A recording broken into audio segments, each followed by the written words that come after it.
Hi my good ones, this video is released thanks to your support. This story is about a guy who moved into a fantasy world and became a rich villain. Realizing this, he started to party hard. Today is the birthday of the head of the Tang family. In the banquet hall, everyone was having fun and had fascinating conversations. Only a young man was shaking his head unhappily. It was the elder gentleman of the Tang family. Yu had graduated from Yale University. The unfortunate rich young man sincerely did not understand why he was here and what kind of world this was. Just a few days ago, he was doing ordinary things, but the system forced him to become a villain. And if the protagonist survives to the end, he can return with big rewards to the real world. However, every time he went to hell, he miraculously managed to escape only by defeating a ferocious monster. Yu asked what book he was lucky enough to get into this time. The system replied that he was in the 57th chapter of the book, God of War and Dragon Lord fighting in the Hua capital, where the character Ye Cheng, who was the creator of mercenary organizations, Dragon Soul and Dragon Lord, was also the best in medicine. But most importantly, Tan needs to win over the girl Chung likes, who has returned to the city incognito to investigate the murders. Head Tan in turn decided to settle all misunderstandings with the Su family by marriage. Yi intended to cause a stir at the birthday party to take Mu Yue with him. This all seemed rather strange to Yu. The guy was sure that something special would happen at the party. As such, he immersed himself in the thought process to think through all the possible options. At that moment, a female voice called out to him. The girl stated that there was no point in pursuing her as she would not marry him. Tang smiled and replied that he didn't even dare to think of such a thing. The young lady was literally shocked, and the surprised lady asked him again. The protagonist mentally said that she should hurry to her beloved Chung, but Su suddenly heard a similar voice to Tang and couldn't realize who it was speaking. After all, she was looking at Yuya, and he didn't say anything. The young man in turn was looking at her suspiciously. Muye was almost certain that this voice belonged to a guy.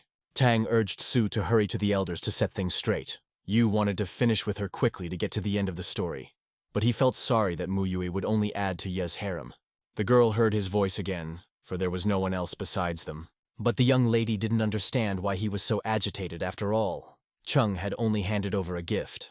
But if Ye really decided to put her in his harem to mock her, it must be avoided. After that, they made their way to the heads of households, where Tang stated that he needed to break the important news to Yu, since they had discussed with Uncle Su about his and Mu Yue's future wedding, and concluded that there was no barrier to this event. The head then directed his joyful gaze at the protagonist and asked what he thought about it. Yu simply shocked everyone present with his extremely unexpected answer and refused to get married. The perplexed Tang muttered that after all, he had been pursuing her for 3 whole years, and now he was giving up such a chance. The guy confidently stated that he had once again thought it over, and came to this decision. He added that marriage is for life, so he's not ready for such a big step yet. Head Su assumed that Mu Yue had asked him to do so, and urged the young man to be honest if that was indeed the case. The situation gradually became more complicated, as Xiao thought it would be much easier and quicker. Therefore, Tang once again stated very confidently that this was his final decision. Su asked the young man to calm down and said that he understood. He then turned his stern gaze to his daughter and asked her why she was behaving like this since she had been courting her for 3 years. The head pressured her in every possible way, urging her to make a wise decision. Yu also became nervous. He mentally began to ask her to give up the marriage and fight back against his father. The maiden, on the other hand, didn't understand why she was being matched with Chen, since she wasn't going to run after him.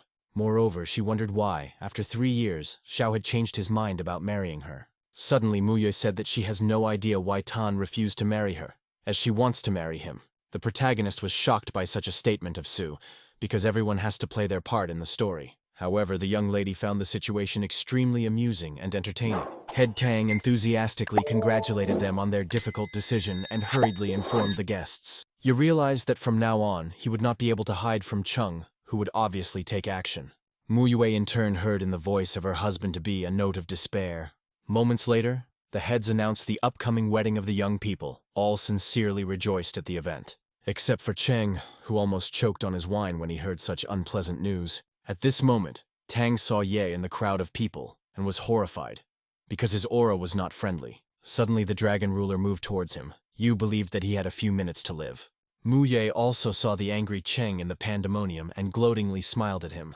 Suddenly, the boy threateningly said that he did not give his consent to the marriage. Head Su hurriedly reprimanded the young man and told him that he dared not interfere in their family affairs, then ordered the guards to throw him out. The Dragon Lord didn't like this attitude, as no one had ever spoken to him like this. At this time, the protagonist suddenly intervened. He urged E not to be so impulsive and to calm down, arguing that it was his grandfather's birthday, and he shouldn't spoil the party.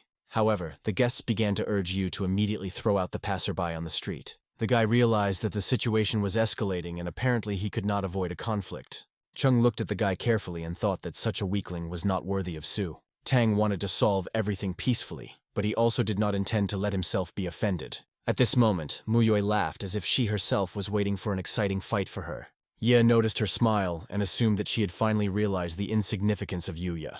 Suddenly, Chung said that she should go with him, as he would give her complete freedom and would not restrict her in anything. The protagonist was only happy about this turn of events and mentally hurried them along. However, as soon as Ye reached out to take Muyue's hand and lead her away, the girl suddenly waved him away and threateningly muttered that he dare not behave like that and touch her. Chung in turn was shocked by this response and did not understand what was going on.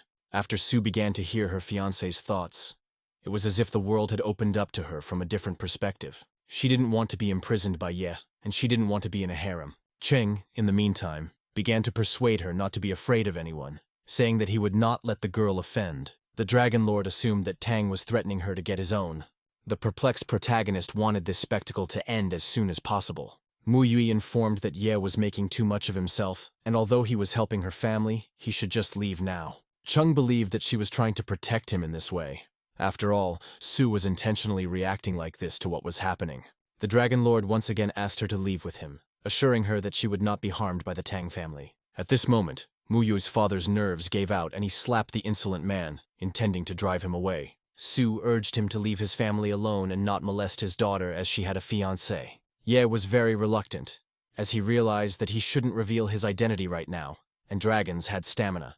As such, the young ruler smiled and said that if he really wasn't welcome here, he would leave. Passing by Yu, Chung said that he had not shown himself in any way, and the Su family would still have to deal with him. Tang, in turn, continued to mentally talk to the people around him, and tried to urge Mu Yue to run away with Ye. However, the girl really considered him as her fiancé and decided to prove it. Su walked closer to her soulmate. Yu was visibly nervous and didn't understand what she was doing. After that, she kissed him gently, but the young man managed to put up his hand, which instantly became a cause for discussion from the guests present. Chung was furious at the situation because his woman dared to kiss another in front of everyone. However, he realized afterwards that she had no other choice, as she had protected him from the Tang family by doing so. The Dragon Lord wanted to destroy them all and take his girlfriend. At the end of the banquet, where no more incidents occurred, Yu went home. The guy expressed his dissatisfaction with the system, because the plot was radically different from the original. Because originally Mu Yue was supposed to run away with Ye, however today she acted differently. Tang was at a loss as to why she suddenly changed her mind, perhaps due to the change of character. Afterward, the protagonist asked the system if he was due a reward for passing the scenario stage. The program did present a gift, but it was another car, which was dusting in the garage, since Yu was a wealthy man and did not need material goods. At this moment, he was called out by the head of the family's security. He Jin said that the young man had been given a gift from Mr. Wang. The boy took the box from the bodyguard, and after thanking him, he began to ponder. The novel does indeed feature the friendly Wang family. But one day, Mr. Wang's legs became paralyzed. His granddaughter Yixue instantly rushed home as she learned what had happened to her grandfather. It suddenly dawned on him that this was actually part of the plot of Chapter 60. After all, according to the plot, only Chung can cure the old man, thus gaining Su's trust and finally taking her with him. Tang thought that this was a great chance for him, and the main thing was not to get into a scuffle. Suddenly, the head of the guards disturbed the young man again, and asked if he was all right. The surprised Yu replied that he was fine, and there was no cause for concern. Jin said that he understood his lord's condition, and had already ordered his men to find this impudent Ye. Tang was puzzled, and didn't know how to react to such a statement. He added that he had assigned 30 trained men to the case, and now Chung would definitely pay for everything. The guy realized that he would not be able to get away from the Dragon Lord's revenge. Jin saw Yu's face change drastically and assumed that he was feeling ill, which he hurriedly asked him about. But Tang assured him that he was perfectly fine and offered he another job in southern Africa as part of their business. The bodyguard questioned the gentleman in surprise, trying to understand why he had made such a decision. The guy insisted on this promotion to Jin's position and mouthed that he could move up tomorrow. Also, the salary would be higher. He was immensely pleased with such an unexpected event and thanked the young man. The protagonist believed that with Africa, he would definitely not be able to take revenge on Chung. After that, sitting down on the sofa, he had the idea to visit the Wang family, and just an hour later, Yu was already on the grounds of the Wang family home. Walking through the long corridors of the building, he suddenly ran into a girl. Tang didn't realize who it was at first, and started looking at the young lady. However, he soon recognized her as Wang Yixue, which he was extremely surprised about. The girl also didn't expect to see him at such a time. The guy noticed that her dress was made of high-class silk, and for a while, there was a sepulchral silence. Suddenly, Yixue wondered what he was talking about so inarticulately. Yu surprisingly said he wasn't saying anything and asked how she was feeling. Wang thought she heard what she heard, so she asked the young man why he had come to see them. Tang replied that he had decided to visit the old man. But the young lady said her grandfather was asleep and offered him tea. Yu and Yixue had broken up last year, so his presence made her nervous. At a classmates' meeting, she learned that he was in trouble and even started to feel sorry for him. Seeing him today, Wang suddenly realized that her feelings hadn't really gone anywhere. However, it was too late to change anything, because the Tang and Su families had announced the engagement of their heirs. From Yu's facial expression and demeanor, one could tell that it was not such a problem for him. After that, the young man thought about the fact that Yixue was much prettier than Mu Yue, and unlike her, had achieved everything on her own. The girl realized that it was his thoughts, because she could clearly hear Tang's voice, but he was silent. Seeing the worried expression on Wang's face, Yu asked if she was all right. Naturally, the young lady replied that she was fine, and didn't let on that he didn't suspect anything. In fact, Yue was pleased that Tang considered her the first beauty. She naively assumed that Yu never got over her and still thought of her as well. With a smile on her face, Wang congratulated him on his engagement to Mu Yue, but he sadly said that it was a long story and it was too late to back out. He wondered why Su had to play the whole wedding comedy. Noticing how the main character had changed, Yixu asked if they were having problems in their relationship. The young man replied that there were simply no feelings between them. So there were no problems. Tan liked the pleasant smell coming from the girl and began to appreciate her looks again. Wang noticed that he was looking at her with a loving gaze, just like before. After that, Yixue sat down on the couch with him, and taking his hand, she offered to start again. However, Yu said that he didn't like her or Mu Yue and that she should keep her distance. He mentally asked her not to do that anymore, because he would have a hard time holding back. Hearing another train of thought from the worried Tang, the girl suddenly laughed. The young lord couldn't understand what was happening to her and why she laughed so much at his answer. Yu in turn became afraid of her, even more than Su, and didn't understand what was going on with them all. Suddenly, the guy stood up and said that he needed to retire to the restroom. But as soon as he stood up, Yixue asked him to wait and reached out her hand to grab onto him. Wang ended up falling to the floor. Tang believed that she was intentionally playing a play in front of him. The maiden suddenly claimed that she fell because of him, and he didn't even help her get up. Naturally, Yu helped her up, but he wondered if he could get away from her. After they sat down on the couch, Yixue threw her twisted leg over him and asked him to stretch it a bit. However, the protagonist suddenly refused to help Wang and stretch her leg. After all, he just wanted to check the originality of the plot, but not to get involved with the secondary heroine in any way. Wang continued to invoke his feminine manipulations, saying that at university when she twisted her leg, he helped her, but now he refuses. Tan, in turn, offered to call her attending physician for help. Realizing that she is actually another victim of Ye and he is here as cannon fodder, Yixue had no idea what Yu was talking about and why he thought she was Cheng's girlfriend. Angry Wang declared that if he left, she would tell everyone how he took advantage of her. However, this course of action was unacceptable to Tan because Ye would destroy him. Therefore, the young man agreed to stretch her leg and asked her not to tell anyone about it. But as soon as excited Yu touched her leg and began to massage it, suddenly the girl squealed as if she deliberately wanted to be noticed. The perplexed guy couldn't understand why she was doing this and what she was up to. After a while, Tang muttered that he had already stretched her leg enough, but Yixue assured that her calf muscle was still very sore. The protagonist realized that she was doing it on purpose and stated that she didn't have any pain. The girl calmly put her leg down and said that if she needed his help, she would turn to him. Since Wang suddenly began to hear Yuya's thoughts, the maiden didn't want to let him go so easily. An enraged Tang asked the system why she was making this whole circus. In response, the program only laughed mockingly at its master. At this moment, the young lady's phone suddenly rang. Yixue instantly picked it up and asked to delay the new energy project meeting by half an hour so that she could arrive in time. Yu knew that Cheng and the Wang family had invested about 5–10 billion in this development, and Zhulong had taken over the reins. Yixue was shocked that Tang knew about their company's top secret. The girl believed that this was his way of deciding to help her by investigating the intricacies of this case.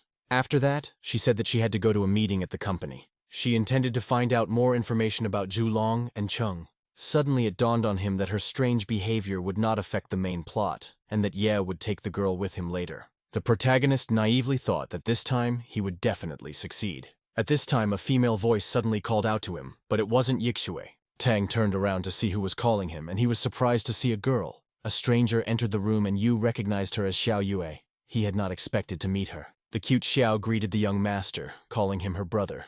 The extremely surprised Tang also greeted her and remarked that it had been a long time since they had seen each other. Jiang was the Su family's chief physician and one of the best doctors in the country, but she was also a member of Ye's harem. In fact, upon returning to China, Chung immediately came to their town because they had the prettiest maidens. Xiao Yu inquired about head Tang's health and whether he was taking the prescribed medicine. Yu thanked her for her concern and replied that the medicine was really helping, and he was feeling much better. A suddenly surprised Jiang asked why he was being so nice to her, after which they went outside. The guy began to ponder again. After all, the Tang family had patronized the Jiang family, so no one was prying into them. But how the poor girl got into Chung's harem was unknown. A perplexed Xiao Yue asked what harem he was talking about and who Ye was. Yu was surprised and replied that he didn't say anything, himself unable to understand why the girls were so strange today. Jiang looked around once again, convinced that it was Tang's voice. At this moment, the maid informed them that Mr. Wang was already awake and asked Dr. Yue to come inside. The protagonist instantly rushed out with Xiao to go to Mr. Wang's house. The old man in turn was surprised by the young man's presence and greeted him. An overjoyed Tang said hello to his grandfather and told him that when he was well, they would definitely play chess. However, also present in the room were Zhulong and Chen, which the young man had not expected in any way. Wang worriedly asked Ye if he was sure of his diagnosis. Since there was only a 50% chance of recovery, Yu knew that Zhulong was in cahoots and wanted to gain the Wang family's power. Chung in turn muttered confidently enough that his diagnosis was absolutely correct. Considering the rich people as empty-headed, Yi intended to soon take Xiao Yue into his harem. After all, not only Yue's talent was important, but also her numerous connections, which would clearly be useful in the future. As long as there are brilliant doctors like the Jiang family, their families are safe. With a worried look, Zhulong suddenly asked Xiao about his grandfather's health. Yu replied that she wanted to use acupuncture to clear the blocked vessels. After which, she kindly asked Tang to help her disinfect the needles. The guy started to refuse, saying that he wasn't really good at it. A surprised Jiang asked if he had ever done such a procedure before, then hurried him up again.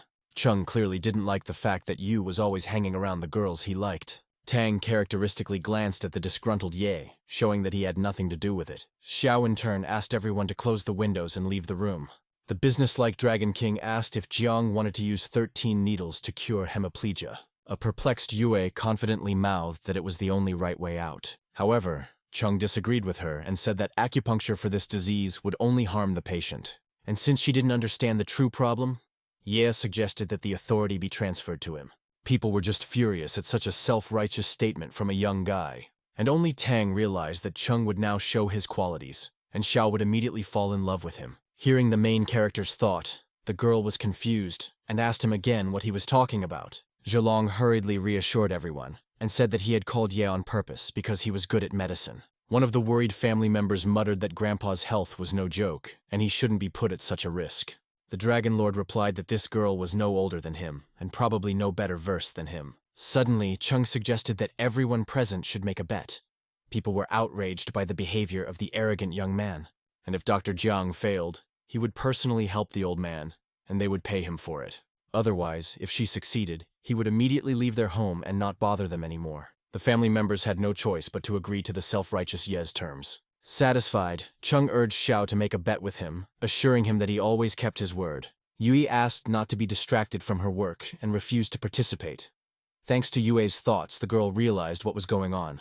Zhang was shocked that a doctor would talk about something like this when it comes to human life. Naive Ye assumed that she wouldn't succeed and then he would demonstrate his abilities and Xiao would fall in love with him. However, Yue still believed that women were born to admire a man's power.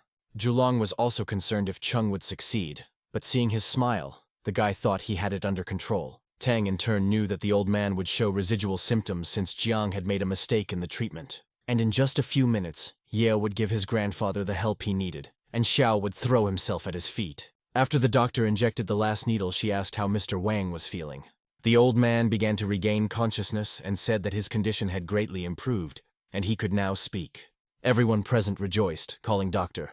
Yule a true professional. But Chung was still not satisfied and said that if the grandfather felt better within 3 minutes, he had lost. However, after feeling Mr. Wang's faint pulse, the girl realized that everything was happening just as Tang had said. Therefore, she decided to slightly change the method of treatment, because traditional Chinese medicine did not help the old man.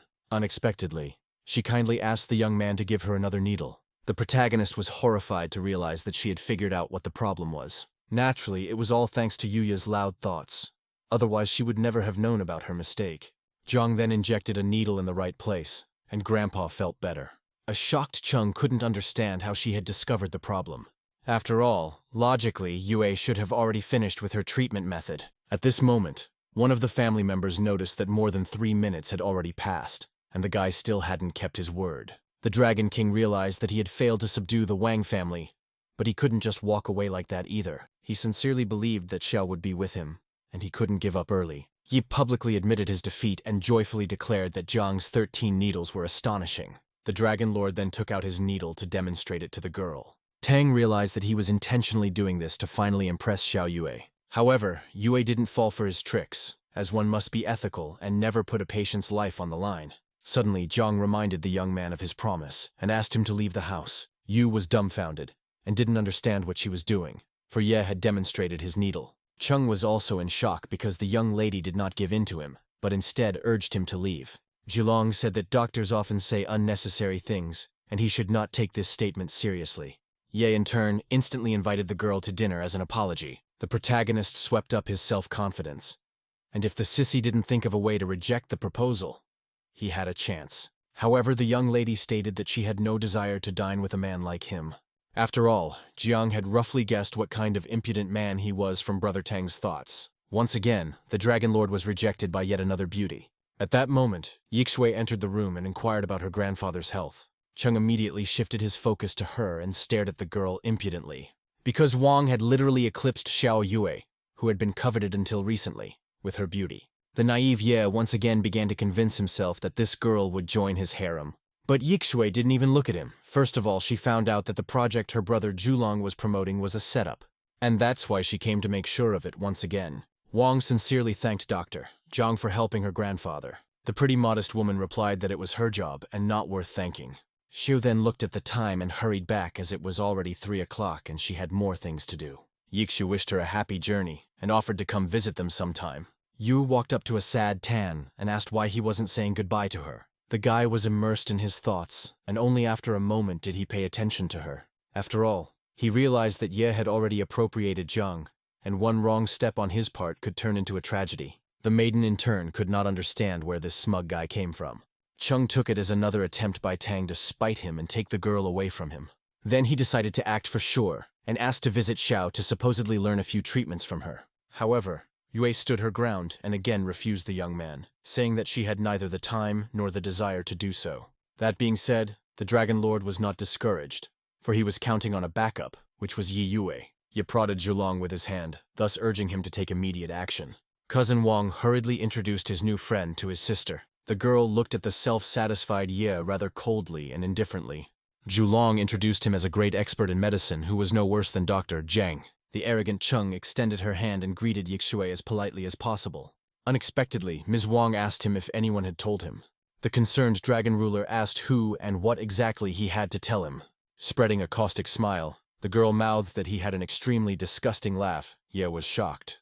No one had ever said such a thing to him after all. He genuinely considered his laughter a source of charm and was even proud of it. Chung said that there was some misunderstanding between them and they needed to discuss everything soon.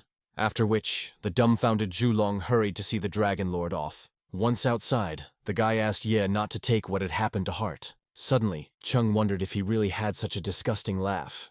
Zhulong suggested that it was rather unique, but not disgusting in any way. He wondered how Tang was related to them. His brother replied that Yu was his sister's ex-boyfriend. The Dragon Lord assumed that he was deliberately taking girls he liked away from him. Yi instantly decided to call his informant Qi Ying to find out the information he needed. Yin made inquiries and found out that Yu was the secretary of the CEO and was quite successful. In response, Chung gave him only a week to make sure that Qi would eliminate the Tang family in that time. Meanwhile, it was as if the protagonist felt as if someone was remembering him, and asked the system to immediately give him a reward for passing the second arc. The reward was indeed worthy, as he gained immunity to all poisons that could penetrate his body. At this moment, Yixue suddenly ran out to him and stopped him. A perplexed Tang asked her what had already happened again. The guy began to ponder what she wanted again, since he had already made it clear to her that she wouldn't get it. However, the damsel was not as simple as she might have seemed, and decided to play this exciting game. Starting to break the comedy, Wang asked if the ex-girlfriend was allowed to talk to the Honorable Lord. Yu urged her not to bother with such inquiries as there was no point in them. Tang tried his best to make her hate him since their time had already passed. Yixu sadly mouthed that she wouldn't bother him anymore. Then she pretended that Chung had returned and looked away and turned to him. Naturally, the protagonist turned around because he did not expect that Ye will be so insistent. Cunning Wang instantly moved close to him and began to shoot everything on video. The young man sharply moved away from her, but Yixue continued her game and asked why he was acting like that. Extremely displeased with this behavior, Tang asked why she was doing this and what was wrong with her. Charming realized that if Yi saw this video, she would go into a rage and kill him. The maiden in turn pronounced that no other girl would take the initiative to get close to him. However, the embittered guy demanded that she delete the video and offered a huge sum of money for it. Since he had no problem with money, Yu thought he could buy her off. But Yixue said that she had more than enough money and didn't need it. Based on the ex-boyfriend's thoughts, the extremely cunning lady lined up a new plan of action. Tang wondered what she needed if she really didn't care about money. The young man couldn't understand why she was hitting on him since there are plenty of nice guys around. Meanwhile, Wang said that if he misbehaved, she would post the video on the internet. She ridiculously threatened her with physical violence and told her that she would wash her face with tears. After which, he once again earnestly asked her to delete the video immediately. The arrogant Yi Yue started provoking him and urging him to take rash actions. Tang, tired of her tricks, once again asked what she wanted from him. The girl in turn approached him and asked him to follow her. But Yu said that her cunning manipulation would no longer work on him. Yixue assured him that there was no trick to it, and she really needed his help. The protagonist was literally praying that she wouldn't start hitting on him again. Entering Wang's bedroom, Tan was surprised by the complete mess in the girl's room. This atmosphere seemed suspicious to him. Things were scattered as if on purpose. Therefore, the young man asked why her room was such a mess and whether she ever cleaned it. Yu didn't know how to make her hate him, so he had to come up with a plan of action. Suddenly, Yixue asked him in a rather brash way to clean his bedroom. Tang was literally taken aback and asked again if she really wanted him to clean the house. Van didn't see anything wrong with this request, after all. He had already helped her with the cleaning not too long ago. Naturally, the guy had nothing to do but to accept the terms of the game of the cunning vixen. He convinced himself that there is nothing wrong with cleaning, unless he does not catch any disease. This thought of the young man simply infuriated Yixue, but she, as always, did not give any sign. Suddenly, Wang asked if he had been in contact with any girls other than Muyo since their breakup. The guy replied that he and Sue had a purely contractual relationship and nothing more, besides which he had 4 girlfriends. He realized that in fact, he had not even touched any of them, as he was very busy with various things. The smiling maiden listened to the thoughts of the busy gentleman with pleasure. Suddenly she called him an Alfonso, as if she wanted to see how he would react. Tan assumed that she was beginning to hate him, and decided to make her even angrier, intending to pretend to be ruthless and abuse her properly. Yu took her bra in his hands and remarked that she had disgusting taste, and he didn't understand how she could buy such a thing. In response, Yixue showed her phone and spread a snide smile, reminding him of the condition of the game. The young man realized he was playing with fire and better continue cleaning, so she would surely delete the video. Suddenly, Wang snapped a picture of him and claimed it was completely accidental. Tan wondered why she kept her phone at the ready all the time, and suggested that she should do something else. After all, according to the story, Yiyue shouldn't be doing that, and is obligated to follow the original script. After which he immediately apologized and said that he was just kidding, but the cunning damsel knew that he couldn't be trusted, as he was saying one thing and thinking something else. The guy at this time continued to obediently clean the room. Suddenly Wang muttered that she wanted to discuss an important point. Due to the fact that she was planning to invest in one extremely lucrative business, Wang asked Yu Yu's opinion. The protagonist was overjoyed at such a sudden turn of events and smiled. And despite Ye being an absolute scoundrel, the young man still intended to help him. Tang said that it was a great idea, himself realizing that if she invested in this case, everything would return to the original plot. And soon Chung would be in his rightful place, and he would play a part of his role. Yixu spelled out that her partner is from France, so there's no way to check things out for herself. But if he likes the idea, she'll invest. The guy gushed that he had contacted a similar company once before and there shouldn't be any problems. In fact, Yu knew that Company E was creating fake accounts to increase their popularity. Once again, Wang learned the truth from her former young man's thoughts. Yixue said she would entrust this project to her cousin Zhulong, and asked Tang if it was a good idea. The young man assured her that he was indeed the perfect candidate, as he was clearly not lacking in talent. He was genuinely glad that things were starting to return to the original plot, while Li and Wang were hiding the project's problems. Yui thought this was strange. After all, Li had promoted the project and was doing his best to advance it. While she was analyzing, Yui folded all her things neatly and cleaned up her bedroom. After that, he asked if he was free to go now. The girl started to say something inaudible. Eventually, the young lady still agreed to let him go and said he could go. Wang continued to hold her phone in her hands.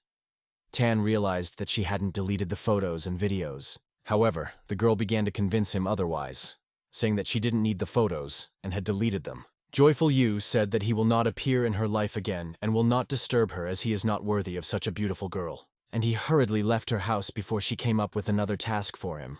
Thus, the young man finished the next chapter. It took him a long time to return to the original plot. At this time, in a beautiful high-rise building in the center of the city called Dunhai, Muyue was in her company. The girl was thinking about Tanya even at work. Suddenly, she saw her assistant and asked her why she wasn't going home since it was already the end of the day. The assistant replied that she didn't pay attention to the time, especially since Mrs. Su hadn't come to see Yu.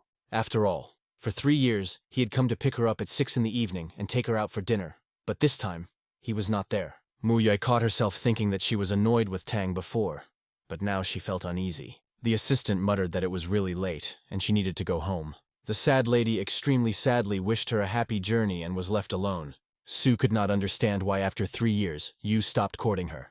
After that, she tried to calm down and hurry home to throw away the intrusive thoughts of him. However, after going down to the Dunhai Company's parking lot, the girl finally fell apart. Still, she wrote a message to Tan, asking him to meet her tonight to talk. Seeing the notification from Muyue, the guy was upset and didn't understand what she wanted from him. But when he read that she wanted to talk about her upcoming wedding, it made him suspicious since they had discussed it earlier. In fact, Su herself didn't realize why she was doing this, but she just wanted to see him. Then they called and Yu urged her to talk now without meeting since he didn't have time. Muyue wondered if he really hated her that much and didn't even want to see her. Tang hurried her up again because he was already late for the girls, which he cheekily informed her about. He was even beginning to enjoy playing the role of a real villain, as he had never thought he would be able to play this role before. Su, in turn, was angry and said that she did not need him, and she is only interested in his kind. The protagonist assumed that she really wasn't right in the head. But at the same time, his plan was going to succeed and Muyue would leave him. At that moment, he received a message. Yu was afraid that again some persistent girly girl was writing. But it turned out to be his longtime brother. The young man realized that this was a great opportunity to use his villain advantage to solve problems. In this regard, arranged a meeting with him. Driving up to the club in his fancy car, he impressed those around him. Everyone wondered who would be driving this Lamborghini, because they were already choking on their saliva with envy. After that, Tang got out of the car and walked towards the second-generation rich man. Qin Ming was a nightclub assessor and a member of one of the 4 powerful families. Yu asked his friend Ming to help make the girl hate him. Qin smiled at him and asked him which girl he was talking about. The guy uttered Muyue's name extremely sadly, stating that he needed her to dump him. Min started to say that he originally should have learned from him, and then this situation wouldn't have happened. Tang agreed with him, however at the same time the girls keep hitting on him. Qin suggested that he meet a young girl who was as good as Su. The young man questioned him in surprise. Is there really someone of the same level as Muyue? Smiling Ming mouthed that he would see for himself now. At this time, a beautiful young girl headed in their direction, who kindly greeted Yuya. Qin hurriedly introduced them and introduced his rich friend to the maiden. The lady called herself Ling Yan and said that Mr. Tang was a rather handsome young businessman. Naturally, the protagonist reciprocated and smiled sweetly at Ming's friend. He himself understood perfectly well that this is another doll that fell at the feet of Chung, who for some reason paid attention to him. Moreover, usually guests are not greeted so politely. In any case, she seemed suspicious. In fact, Yin was actually the main assassin of the E faction called Dragon Soul. Xia noticed how Lin was looking at his friend passionately. After all, he was always in demand with the girls. Ming whispered to him and asked him if he liked his girlfriend. Yu in turn could not escape the girl's prying gaze. Yin assumed that it was not the ventriloquist speaking, but most likely the guy's inner voice. Lin tried to calm down so as not to do anything rash, Tan decided to use old tricks to make her think he was crazy. In this regard, the smiling young man asked if she had a young man. Yin became flirtatious with him and asked if Mr. Yu wished to be that very boyfriend. Lin wanted to know as much about him as possible to be aware of his awareness of the organization. The protagonist realized that this lady clearly has her own agenda and is not as simple as she seems. He then inquired about her hobbies to see if they had common ground. Yin stated that she liked music and dancing, then asked him a similar question. The young man mumbled that he liked watching movies and listening to music too. Unexpectedly, Lin moved closer to Tan. However, this maneuver did not please him. You knew that in the story, Ye forced his subordinates to go into the fire, and afterward, in the guise of a prince, he saved the girl. Yin was shocked, and didn't understand how he knew that the Dragon Lord had saved her when she failed in her mission. At this moment, Qin's face suddenly changed as if he saw a monster. Tang in turn inquired about what had happened and why he had such a reaction. Ming said in a trembling voice that an angry Mu Yue was walking towards them. Yu turned around and saw Su. The girl seemed to be out of breath and loudly called out to her future husband. Tang leaned back on the back of the sofa in Yin's company and wondered if she had come to talk about divorce. He mentally asked her to get angry because he was doing everything for that, but the girl did not fall for his provocations. After realizing that he was intentionally trying to make her mad, Mu Yue began to play along. Su smiled sweetly and sat down on the sofa and offered him a drink to talk about renewing their relationship. The protagonist was shocked by her unconventional behavior and didn't know what to say. Qin was also surprised and realized that this damsel was not so simple, because she did not make a scandal when she saw her fiancé with another. Thus, Yu's plans failed again. But the young man was not going to give up and continued his play. Suddenly, Tang put his arm around Yin and asked Mu Yu to leave as she was disturbing them. He hoped that she would leave after all. She must have some dignity or moral principles. Meanwhile, Lin couldn't believe that the Dragon King was really such a womanizer. Su was convinced that her fiancé was an extremely bad actor trying to make himself look like an Alfonso. Mu Yui said that she didn't mind having a drink with them and wasn't jealous of him at all. Yu didn't understand why she didn't leave and wasn't at all worried about her reputation. After all, by doing so, she was burying herself deeper and deeper. And such behavior was not worthy of a girl of such status. Su mouthed that she knows how many unpleasant experiences he has had over the past 3 years, adding that she wants to make him the happiest man in the world, with him being allowed to do everything without any censure. Tang didn't give up hope of angering Mu Yue and said that he and Yin needed to get some privacy and she could continue to drink. After which, the protagonist took Lin under his arm and led the young lady behind him. The perplexed Qin didn't understand why his friend was acting like this and wondered what was going on with him today. Su knew that the young man was playing to the public. However, if he had really been lying to her for all 3 years, then that would explain everything. Walking into the restroom, Yin wondered why Mr. Yu had brought her here. Suddenly, Tang pulled out a gift box and stated that he liked girls like her, adding that women like Mu Yue only make him wildly annoyed and disgusted. And very soon he would finalize the divorce and offered Lin a drink with him. The girl in turn wanted to notify the Dragon Lord as soon as possible. Yin walked down to the parking lot and hurried to her car, where she scrambled to call Ye. An overjoyed Cheng asked how their business was going, and if she had completed her assignment. He had always affectionately called her Yan Er, but after Yu had shown a different side of him, such tricks no longer worked on her. Lin replied that it was close to completion, but then Tang came in with Mu Yue, and he was off the hook. An exasperated Ye asked why he had come there with Su. Lin said they were having a drink. Cheng assumed he was going to get her drunk so he could blackmail her later. Yin had swept up that they drank too little, yet Mu Yu was extremely active. The Dragon King threateningly stated that Su should only be his girlfriend and she must be protected at all costs. Lin suggested that the Overlord sneak into Yuya's house to keep her safe from him. But Yin was no longer willing to do the task. She wanted to get closer to Tan. After all, he might know the secrets of the Dragon Soul organization.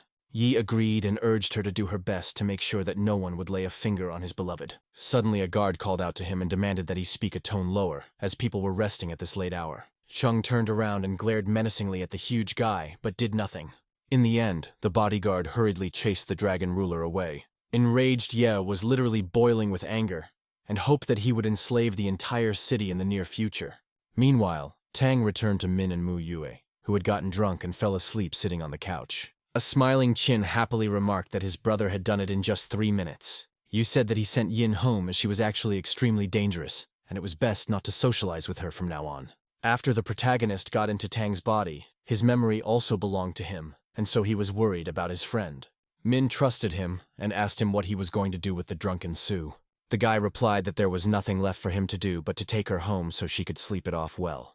But since he himself had been drinking, he didn't dare to drive, especially since he wanted to live to see the final story. In the meantime, Yu thought about how good it was to be a rich man after all. At this moment, the sleeping Suyue began to fidget in the chair and eventually put her head on top of him. Tang resisted in every possible way. Consequently, he turned her head the other way and leaned on the window. Observing what was happening, the driver inquired if everything was definitely okay. The young man assured that everything was fine and suddenly thought about her late mother, who passed away from cancer when Sue was still young. And her father Chunshan in turn wanted to cultivate a strong and independent personality in Muyue, so he was strict with her. However, as soon as she drank a little alcohol, this image collapsed in a moment, and she turned into a defenseless and trusting girl. At this time, the restless girl began to stir again. Yu tried to calm her down. Suddenly, Sue stretched out her arms and came close to him. Tang tried to push her away from him, but the assertive Muyue continued to reach out to him and urged him to kiss her. Naturally, Yu did not do so. Then the young lady took the initiative. Tang was still holding back with his hands, thus preventing her from realizing what she had planned. He even asked for help from the driver, but the guy replied that he was driving and could not help. At a certain point, Muyue still managed to topple him backwards, and literally fell on top of him. She then reached out to kiss him again, but he continued to resist. The indignant Sue asked why he didn't reciprocate. The protagonist asked her why she was being so cavalier. He even began to get the feeling that he wasn't Muyu at all, but some drunkard. The girl decided to remind him of how he had sworn his love for her not too long ago, and now everything had changed drastically. Yu looked at her, and sadly said that he had waited for her for 3 years. Sue then asked him why he didn't want to try to rebuild the relationship. Tang confidently said that it wouldn't change anything, and everything would stay the same. However, the irrepressible Muyue urged him to try one more time. She then moved closer to him again and asked him to give them a chance and not ignore her. As soon as Yu tried to say something to her, the girl fell into a deep sleep again. As such, Tang sighed with relief, because he wouldn't have to explain obvious things to her once again. After a while, they finally arrived at the Tang family's house. He brought her to his place, as she definitely shouldn't be at home in this state. The father in turn did not recognize Sue, and thought that his son had decided to have a little fun before the wedding. He became furious, and even took out his belt to flog his son. But Yu hurriedly calmed him down, and said that it was actually Muyu. The dumbfounded father inquired what was wrong with her, and how much she drank to be in such a state. Adding that he realizes how long he's been in love with Sue, but he needs to be more tolerant, Tan assured. He's not interested in her. The indignant father asked who he liked then, suggesting that it could be a girl from the Wang or Qin family. However, Yu said rather convincingly that he was also indifferent to them. After which, he hurriedly returned to his expensive bed to get a good night's sleep, noting the rather fascinating life of a wealthy man in whose skin he found himself. The next morning, Sue woke up and almost burned with shame, because she remembered everything perfectly, but did not understand why she did it. Most likely the young lady was guided by the basic instinct of a human, especially while being intoxicated. Muyu was so uncomfortable with what had happened that she didn't want to see or speak to anyone. However, that didn't happen. Just a couple minutes later, her aunt called her in for breakfast. The girl slowly opened the door of the room and greeted the Tang family. Spreading a smile, the main character also wished her a good morning. Sue in turn didn't answer anything and couldn't even look him in the eyes. She silently walked past Yu. This was the reaction the guy was waiting for, believing that the heroine would return to the original story and everything would be fine. Then everyone sat down at the table, but his father didn't like the fact that Tang didn't court Muyue and demanded him to correct himself. However, the young man had a different opinion and said that she was no longer small and could put her own food. After all, he was well aware that he needed to survive to the finals, and he already had too many risky moments. Sue remained silent, but it was clear from her gaze that she did not like this kind of attitude. After which, the young lady said that she would indeed manage on her own and apologized for yesterday's events. Yu began to boil with anger as he realized that she was playing the role of a victim again. Tang instantly muttered that he had nothing to do with it and didn't get her drunk, and if they didn't believe him, they could ask Ming. Muyue confirmed his words and added that the blame was entirely on her since she was drinking alone. The boyfriend intervened again and stated that they don't get along and so they better not get married. The father literally snapped out of his seat and pulled out his belt, hinting at a deplorable continuation of breakfast for him. Sue asked not to touch her fiancé as she had really hurt him, but promised to make it up to him soon.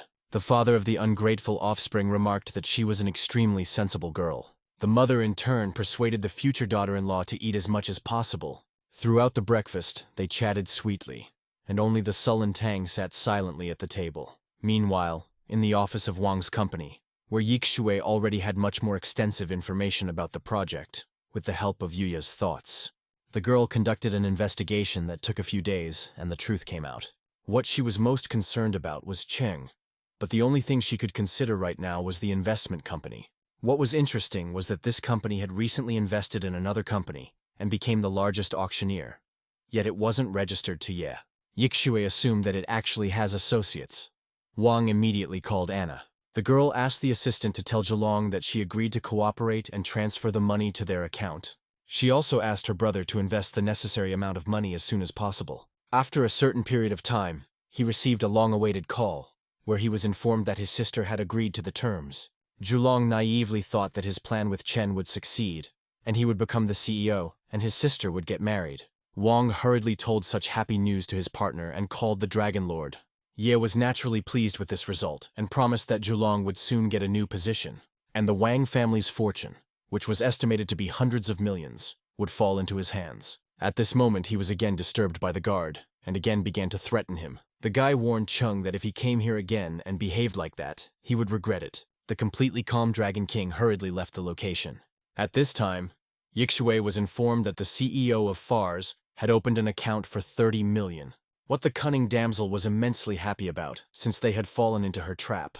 And once the money got there, getting it back would be extremely difficult, almost impossible. Wang decided to write to Yu and offered to meet, but the guy refused. Then she threw down a photo of him cleaning her room. The protagonist realized that he could not get away from meeting with her, since Yi Yue could publish the photo on the network. Tang wondered why she didn't delete all the pictures since they had an agreement. The sly girl asked him to give her a chance to redeem herself. The young man had no choice but to agree. Wang set a meeting place in a restaurant in Shanghai. Entering the restaurant, he saw Wang, who waved at him and called him to a table. Yu took a seat at the table and inquired why she chose to talk here. The young lady replied that she liked the romantic setting, especially since it was a really nice place. Tan looked around and noticed that there were only couples in love around. The guy was well aware that by entering here he was hooked, but did he deserve it all? Yixue decided to prove to him that he was very important to her, and deserved even more. The girl kindly asked him what exactly he wanted to eat. Yui stated that he didn't care about that and wasn't burning to have dinner with her at all. Tang thought about the fact that they were totally unsuitable for each other with her. Wang urged him to relax and enjoy dinner. Suddenly, the young lady started flirting with him, touching him with her foot. The guy didn't like this behavior, and angrily asked why she was doing this. Yixue said that she was very tired at work and asked him to stretch her legs. The indignant protagonist tried to resist in every possible way and in front of everyone.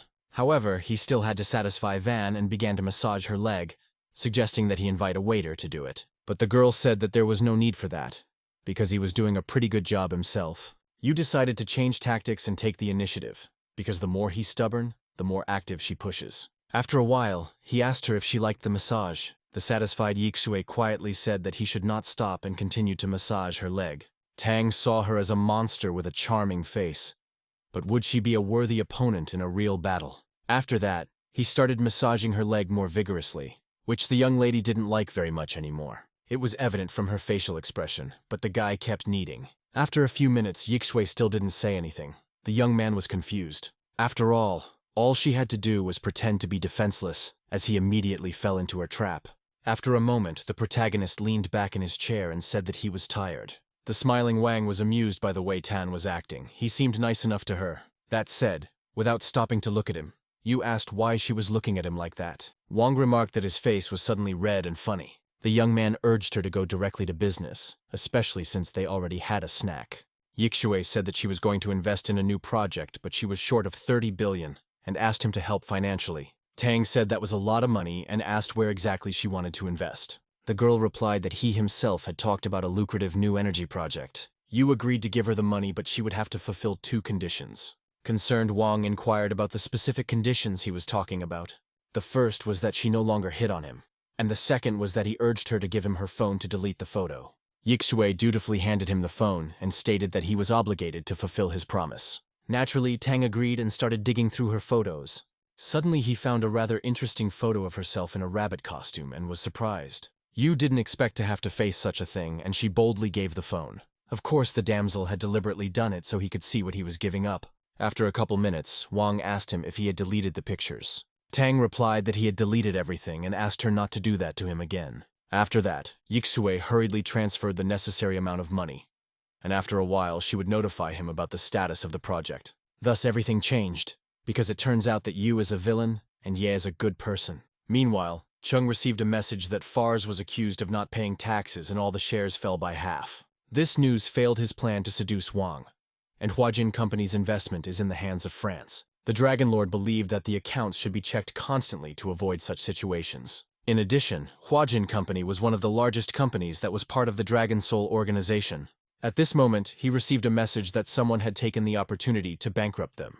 Yu and Wang were also investors. Yi had no way of understanding how they managed to do this. After all, his plan was practically flawless. Zhulong couldn't have set him up.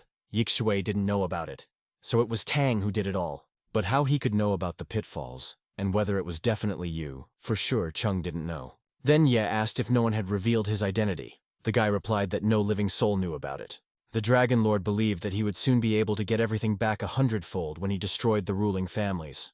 And Yixue could be obtained in other ways. The important thing was that no one knew of his true identity. But he wanted to kill Yue, so that he wouldn't get in his way and damage his reputation. The next day, the protagonist woke up in the spacious house of the Tang family, and immediately received a notification from the system that rewarded him with the Mingyu Hotel for completing the arch. The guy could not understand what it was about, and when he had time to complete the task. The program reported that he had reached the 89th chapter, where Yixue had fallen into Ye's trap, and 50 billion were frozen. A joyous Yu realized that he had been immensely lucky with this, which meant that the gamble was worth the candle. But the hotel was quite ordinary, even though it was considered a 7-star hotel, and besides, the Tang family already had a lot of money. The young man urged the program to revise the reward system so that it would start giving really useful things. Back to the story, the Su family has been in a major slump in recent years. If it wasn't for Muyo, this clan would no longer be one of the Great Four. Su got out of her car heading home and was suddenly met by Ye. The girl was not happy to see him and wondered why he had come. Foolish Chung kept thinking that she was being so cold on purpose to protect him. The Dragon Lord stated that he missed her, but Muya pointed out they didn't know each other much, and so there could be no reason for longing. Ye took her hand and spoke out. He knows how worried she is about him, for he believes that the Tang family will be able to harm him. But they won't be able to do anything to him since he is much stronger than he might seem. Just as Muyo tried to chase him away, at that moment, her father noticed them. Chunshan ordered him not to molest his daughter, or else he would call the guards. Chung stated that he was not afraid of the Tang family, and would destroy them if given the chance, adding that Su's birthday is in 3 days, and he wants to throw a party on the top floor of the Mingyu Hotel. Muyue's father said that he can't do that as the top floor is quite expensive, and even the Su and Tang families are not able to realize this idea. But if he really succeeds, it will be a furor. After all, the year before last, Yu tried to buy the floor for 300 million, which is quite a large sum. However, the owner refused him because he was only willing to buy out an entire building. The Dragon Lord assured Chunshan that he was quite capable of doing it, and they didn't know about all his abilities. After which, he suddenly called out to his bodyguard named Lunya. The huge bearded man walked up to Ye and inquired about what the master wanted. He was the most loyal person from the Dragon Soul organization. Chung always took him along for safety reasons, and to make him look handsome against such an ugly verso. The cocky Dragon Lord called Lun to show them something interesting. I instantly started rummaging through my folder and after a couple seconds pulled out some sort of document. Yi took the piece of paper and stated that here was confidential information that would bring the Su family tens of billions. Chunshan in turn thought to reconsider the decision of Yu and Muyu's wedding. After all, if the guy is really that rich, it changes the matter. Su muttered that if things didn't work out, he would be obliged to stop pursuing her. In fact, the girl would refuse him anyway, and just wanted to see him screw up. The naturally smiling Dragon King agreed to this condition, after which he hurriedly bid them farewell and added they would soon realize on their own that Muye would be better off marrying him. Chunshan really wanted to reconsider a candidate to be his daughter's husband if Ye succeeded in his plan. Meanwhile, the protagonist decided to inspect his new possessions and came to Mingyu's hotel. Owner Wang in turn saw Mr. Tang and said hello to him. Yu also greeted him and urged him not to be overly polite. Spreading a smile, the owner invited him to go inside and have a look around. Naturally, the guy gladly agreed. Stepping inside, the young man was impressed by the extremely refined interior. After that, he visited the rest of the hotel's posh places, including the pool with a veranda. Wang reported that Yi had come to see him and asked him to book the top floor for a party. Tang was puzzled, as this is the plot of chapter 95, but for some reason is happening now. After all, in this chapter, Chung shows his true power and organizes a grand party in honor of Su's birthday. Then the family realizes how powerful he is, and Mu Yue finally falls in love with the Dragon Lord. After a short period of time, Ye overthrows the Su family and his power only gains momentum. Then he takes over the Tang clan. Yu assumed that the system had set him up, which is why it was so generous with gifts. From now on, Mingyu Hotel is like a gem that everyone is trying to get their hands on. And if he refuses to rent it, Chung can take action. The guy did not know what to do. The protagonist suddenly looked at the former owner and thought that he could help him in this not easy case. Wang noticed the strange look on the gentleman's face and asked what was the matter. Tan asked him to agree to rent the floor, but to make sure the party ended in a disgusting way. The man was wary and asked him again what he meant and what he was trying to accomplish. After a while, Dafa decided to initially meet the guest. Wang greeted Lun and asked what business he had come for, identifying himself as the man in charge of the hotel. I stated that his boss wanted to organize a party for Su on the top floor and asked how much it would cost. Dafa was extremely surprised, as Mrs. Muyu was Mr. Yu's lady. It suddenly dawned on him that Tang had intentionally sent him here, that his rival had fallen foul of him. The administrator muttered that he would make an exception this time and would not charge for the rent. Lun thanked him and said that in that case, they would do their best to make their construction go the best way possible. After which he hurriedly handed him a plan for this very construction. Wang graciously agreed. Having familiarized himself with this scheme, Defa observed that it was a rather mediocre plan. The person in charge of the hotel knew his task perfectly well and set about spoiling the party. Meanwhile, the protagonist suddenly received a message from the system. There was another reward for his shamelessness, named Gu Wu. Tang didn't know what it was about and asked the system what it was. This creature was the most powerful being that nothing could break. However, it could only be used once. Yu sensed some sort of trick. The guy once again asked why it was only possible to summon this mythical character once. But the program still did not answer. In any case, the young man could no longer allow anyone to humiliate himself. He was curious what rewards awaited him after his birthday. Meanwhile, the news of the hotel lease had spread all over the city. Even the Tang family had not been able to do so. As such, the high society became curious about the identity of the owner of the Dragon Soul organization. After which, Lun asked Mu Yue to follow him to his destination. Su couldn't believe that Ye had actually managed to rent the top floor of the hotel. She wanted to find out everything. The girl in turn agreed, and already wanted to go with Ya to Mingyu. However, her father stopped her and asked if she would really go there since she and Yu were engaged. Lun knew that the Dragon Lord was much stronger than the second-generation rich man, and would easily destroy him. But Mu Yue assured Chunshan that even if she had a problem, she could solve it herself. She went after the big guy Chung. Her father only looked at her. He had a bad feeling about it. At this time, Ye was enjoying the night view from the hotel window, sipping his glass of wine. He intended to prove to the Su family that he was actually not such a simpleton. Moments later, he was called out by Mu Yue's thin voice. The Dragon Lord turned around and saw her. Chung greeted the girl and asked if she liked this place, hinting with his whole appearance that he had succeeded after all. Su didn't know who he really was and decided to clarify a point. However, Ye interrupted her and said that he had a special gift for her. At this moment, multicolored fireworks shot into the sky in her honor, after which an inscription appeared in the night sky. Happy birthday, Mu Yue. Su looked out the window at Ye's colorful gesture. But from her facial expression, one could tell that she was not impressed. The people walking around the city, upon seeing the inscription, realized that it was Madame's birthday today. This event lasted for about 10 minutes, and especially struck the female hearts. And while the self-confident Chung was patting his ego and naively believed that the girl would now belong to him, Mrs. Mu Yue suddenly smiled and said that it was very nice of him. The dragon ruler himself could not believe what was happening and literally became furious, as the following inscription suddenly lit up in the sky with fireworks, "Your beloved Yue." The angered Ye didn't understand why the name was mixed up and how such a thing could happen. The people in turn read the confession and thought that Tang really did it. Looking out, Administrator Wang thought that the master would be happy with this result. At this time, the guy ran to Mingyu Hotel like a denizen to Defu with questions. Because the person in charge of the event had mixed up the names, he wondered why he had done so. But upon opening the door, he found a pandemonium of people who instantly recognized him. The protagonist didn't understand why everyone was looking at him like that, and literally froze in place. Su Yue also paid attention to him and smiled as she didn't expect such a desperate move from him. The shy Su thanked him for such a romantic and cute gift, and said that she was happy. The saddened guy began to reflect on how Dafa had set him up. He looked desperately at that inscription and realized that Chung would soon kill him, who just appeared at that moment and menacingly inquired if he was the one who had arranged this masquerade. Wang instead replied with the hotel guards that he had given this gift on behalf of Mr. Yu, after which he asked Tang if the master was satisfied with today's celebration. The bewildered protagonist asked him a counter-question if this was really his plan. Difa thought that this way Ye wouldn't dare to molest Lady Yuya anymore. But that wasn't really what the young man asked him.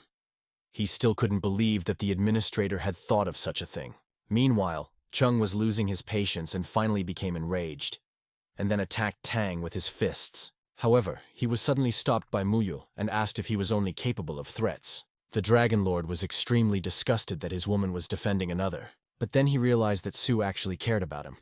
Because if he wanted to, he would have already killed this rich man. Lun, in turn, asked his lord to calm down so that he wouldn't do anything unnecessary. Then he expressed his displeasure to Van, saying that his lord had organized a party in honor of the young lady, and he had set them up like that. Dafa replied that it was Mr. Yu on the occasion of Muyu's birthday who threw a party for her. Especially, he never received any money, so a celebration on their part was out of the question. I understood why the administrator didn't charge him since he originally wanted to pull off his scam.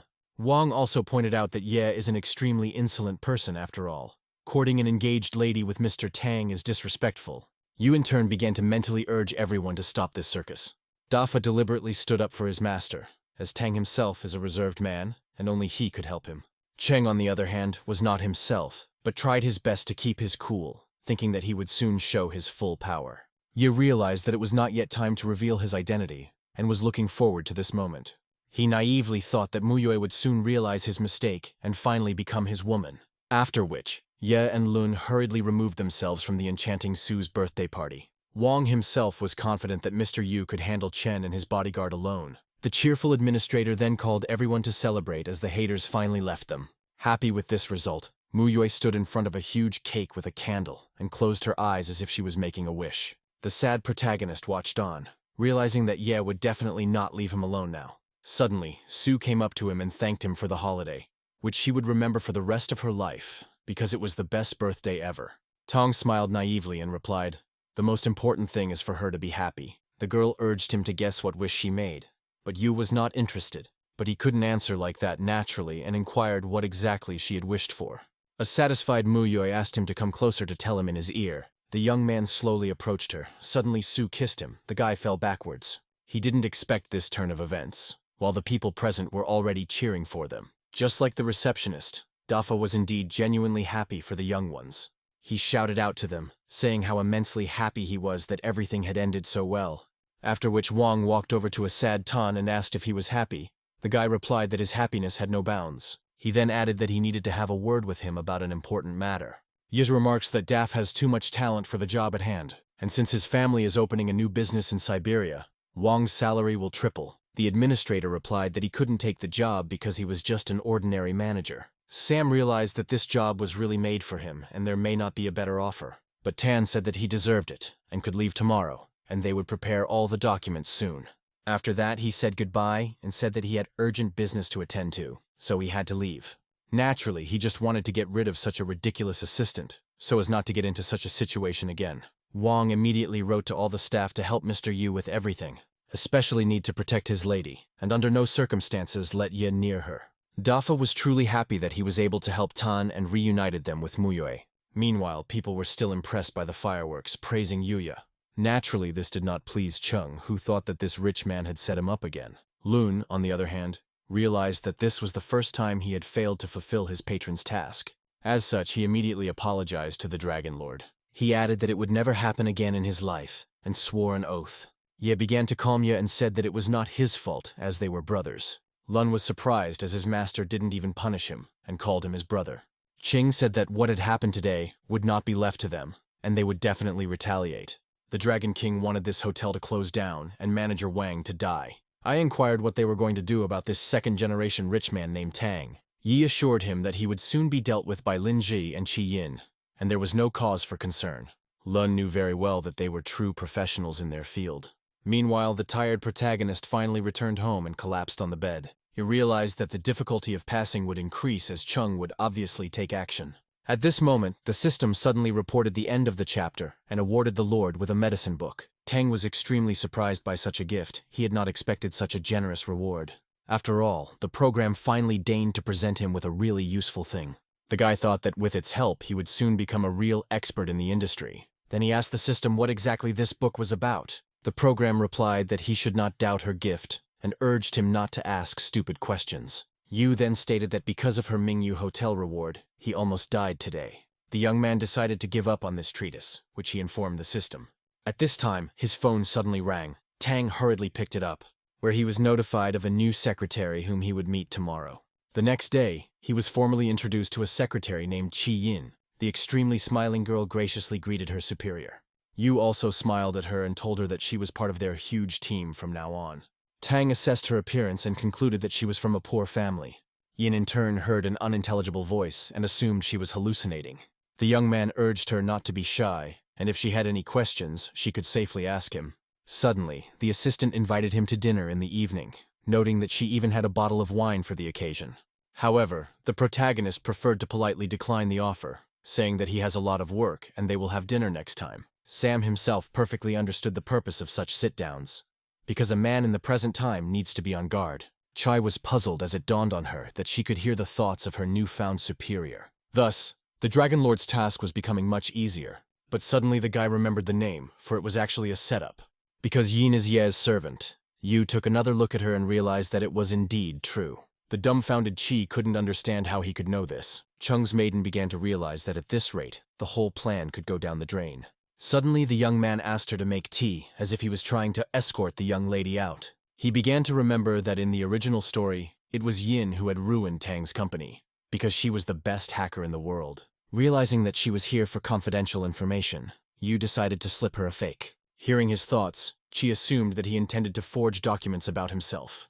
After which, Tang asked her to send the information for Mr. Zhou from the business department. The damsel continued to play the role of a dutiful secretary and graciously agreed to help him. Yin thought she had him on the hook since Yu had personally given her access to the information. He knew that this information would not benefit her. Besides, his family was good to her father and helped him in avenging Ye. Chi was puzzled and wondered if it was possible that the Dragon Lord was her enemy and Tang was her savior. Being an orphan, she had always been curious about the identity of her parents. After all, she was raised by Chung's father. Naturally, Yin tried to find information about her parents at one time, but was never able to do so. But after so many years of their search, the girl gave up. However, today, Yu remembered about her father. Chai wanted to know how much he knew about her family and how she was related to the Tang clan. Yin intended to get to know his family better, especially since he had mentioned her father. At that moment, the Dragon Lord called her and asked if she had completed her investigation. The girl replied that she had only received the first part and would send it to him in the evening. Chung praised his maid and remarked that if she got through before Linji, she would become his woman faster.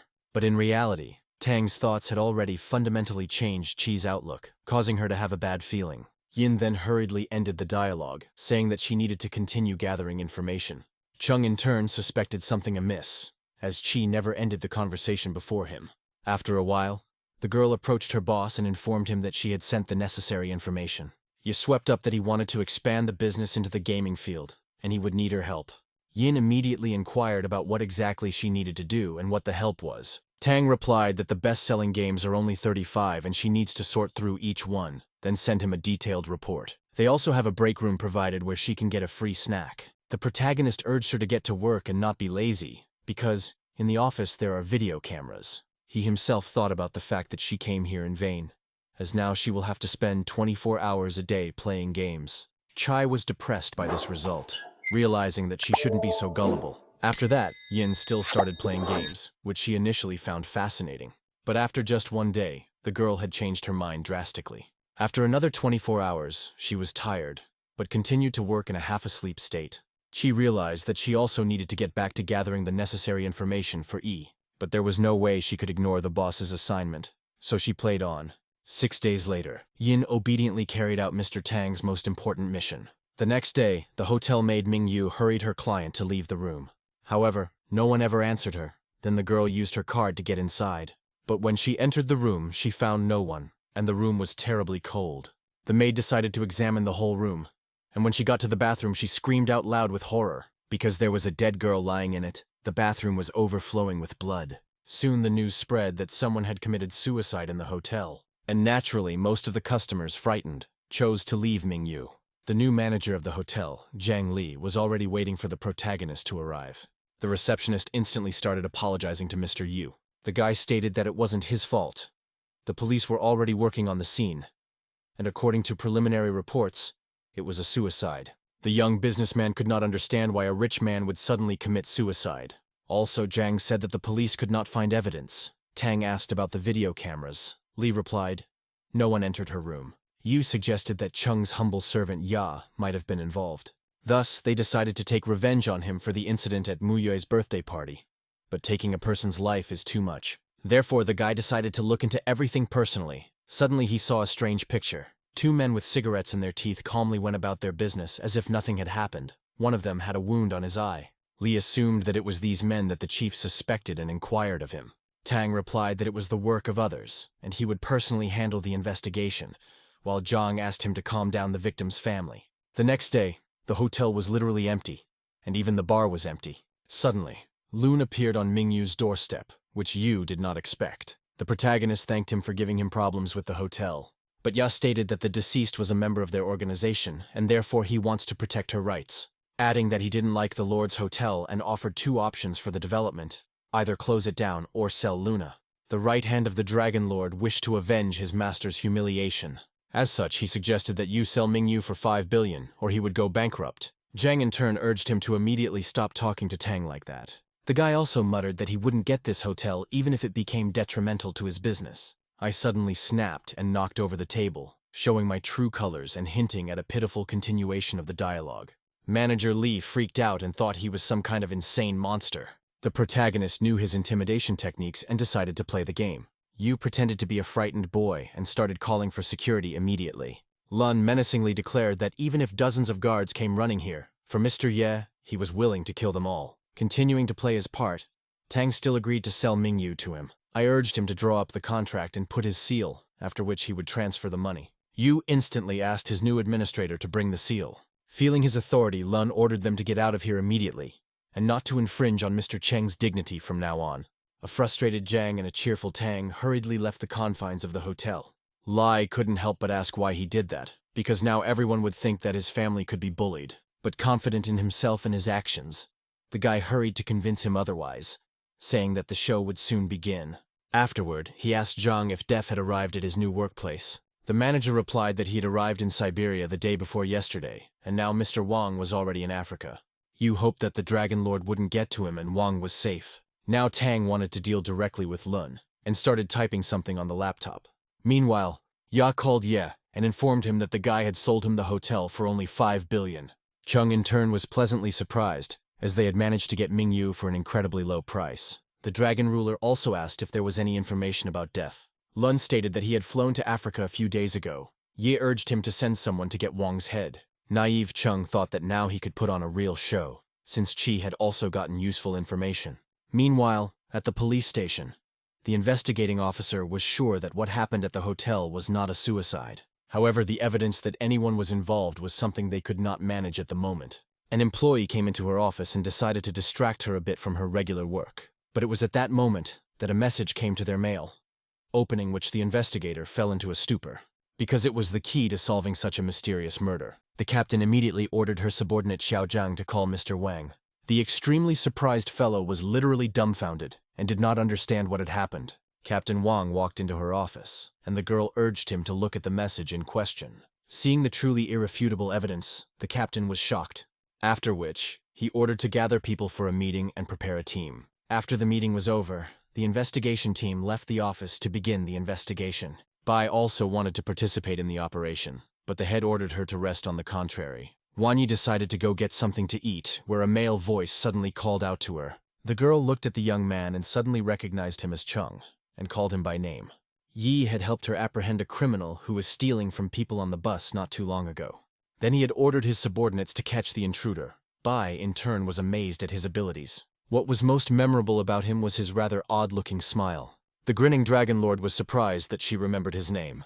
Seeing that he was carrying an incomprehensible bag of empty bottles, Bai inquired about his business. You said he decided to help a certain grandmother carry the bag and bought her some fruit. Wanyi doubted his good intentions, for she knew the more a person made himself look good, the more demons he had inside. Chung continued to pester her and offered to go get something to eat, but Bai chose to decline, saying she had a lot to do at the station.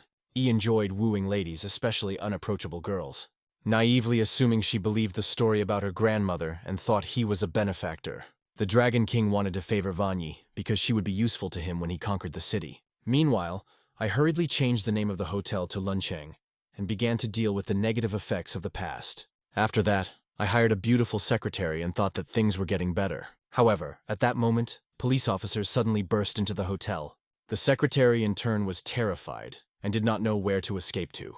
Formidable Moon asked what they were doing and what was the matter. Wanyi showed her ID and asked if he was the owner of the hotel. The Verso replied in the affirmative and again asked what was going on here. Without any explanation, Captain Bai ordered her subordinates to detain him immediately. A perplexed Loon stated that if they tried to approach him, he would be forced to resist.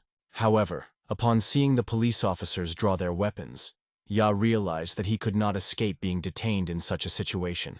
The right hand of the dragon ruler demanded a lawyer and make a phone call. Soon the news of Moon's arrest spread throughout the city. He was accused of drug possession, and the hotel was sealed. Meanwhile, the main character was lying quietly on his bed at home and playing on his phone. Tan remembered from the original story that those twins he saw in the hotel were running a drug business.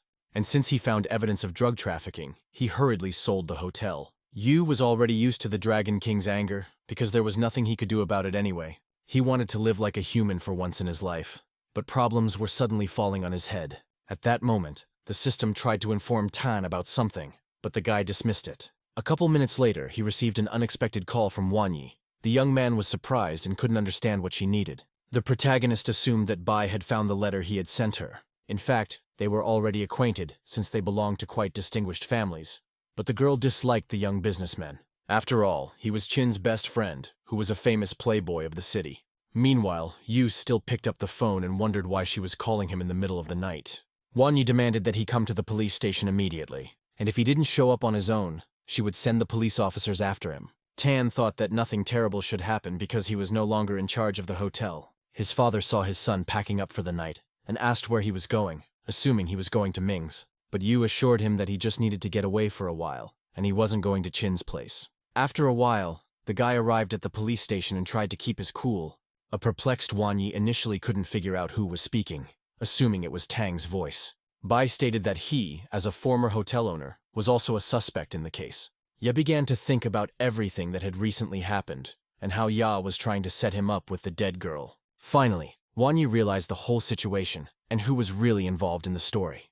The young businessman continued his thought process and speculated that the hair of the murdered girl might be in Moon's house. Suddenly, the captain declared that the interrogation was over and thanked him for his cooperation. Tang casually mentioned having dinner with her together as an apology. Bai replied that she had a lot on her plate right now, so dinner would have to be postponed until next time. He didn't expect her to take it literally, because he didn't really want to go out with her. Hearing this thought of such a self-confident Yu, Wanyi realized that he had too high an opinion of himself. After which, the girl began to escort Honorable Master Tang to the exit. However, the protagonist suddenly saw Ye on the doorstep of the police station. Chung also turned his attention to him and stared at the guy with a sizzling gaze. The Dragon Lord couldn't understand what his worst enemy was doing in the station. Yu thought the same thing, and hastened to assume that he was courting Wanyi. Bai in turn inquired about the purpose of Ye's visit, thinking that he wanted to report a crime. Chung stated that he had come to see his friend whom they had rushed to arrest. The girl was well aware that if he was Lun's friend, he himself was probably not as clean as he wanted to appear.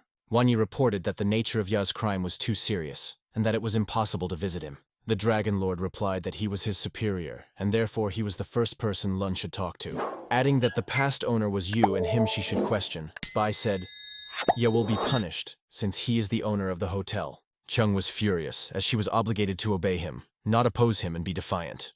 Meanwhile, Tang thought about Ye intentionally helping Wanyi back then, so that they could have a relationship. Hearing the guy's thoughts, the girl realized that this arrogant scoundrel had purposely set up their meeting. As such, she thanked Yu for his cooperation and remarked that she was owed dinner.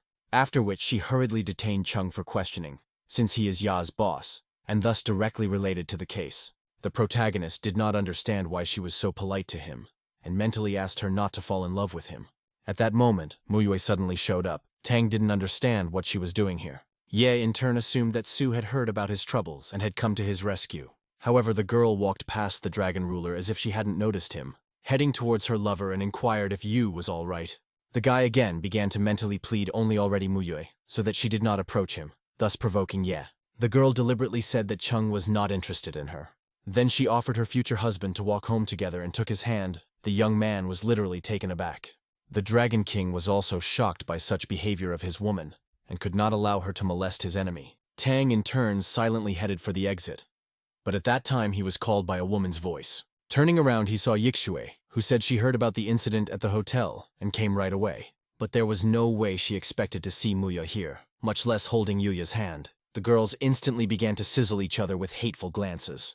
Wang asked why Su suddenly became so active, since she was not interested in men before.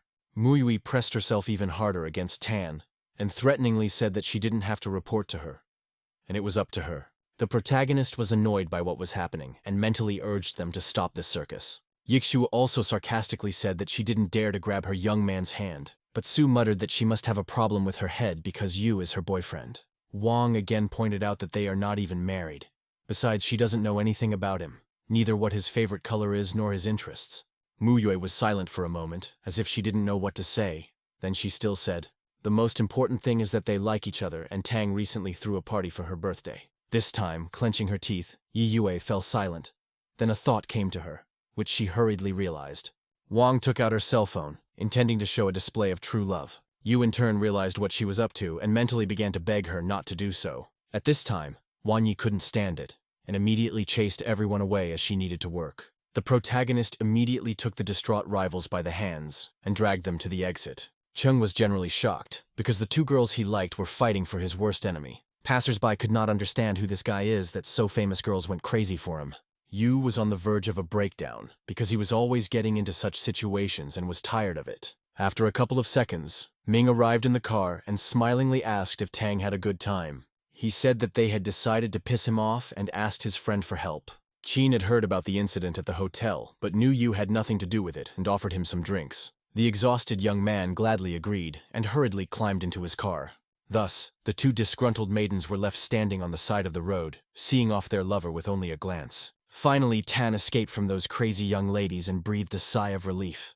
But Ming changed his mind about drinking and suggested to his friend to meet next time, as he could not sleep and wanted to rest. Naturally, Yu gladly agreed, as he wanted to get away from Su and Wang. Suddenly, he looked at Qin and assumed that he was going to be sick. It should be noted that the guy was really uncomfortable, as evidenced by his haggard face. Suddenly, Tang asked if he had been having nightmares lately. Qin replied that he was indeed having horrors, and he didn't understand why. The guy advised him to rest and get a good night's sleep.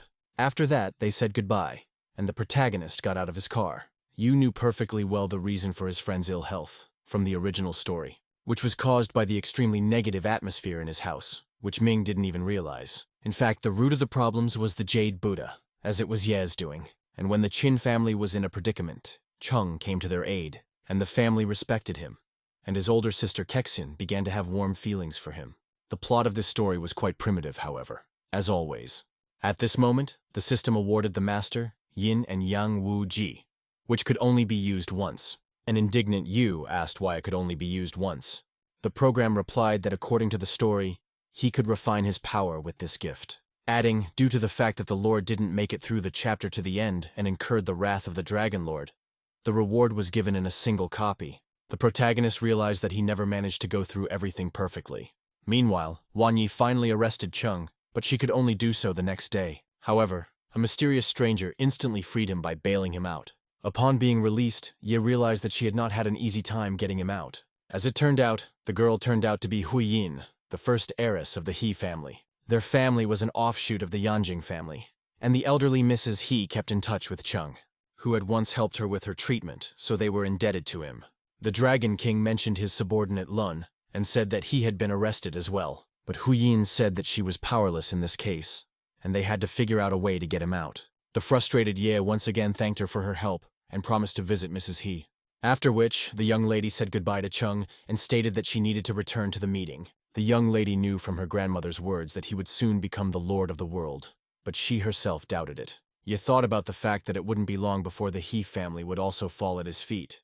and the Yanjing clan should have hurriedly acted. For several days, Chung's men had been making connections to free Ye as soon as possible. Lun himself no longer expected to be free, especially since the police had found the deceased girl's hair in his house. The problems were getting more and more serious, and it seemed that he could not escape punishment. But a week later he received an unexpected visit from the Dragon Lord. I was genuinely happy to see the boss. Hopes of release were rekindled in Lun's mind, for Yi had always found a way to get away with it.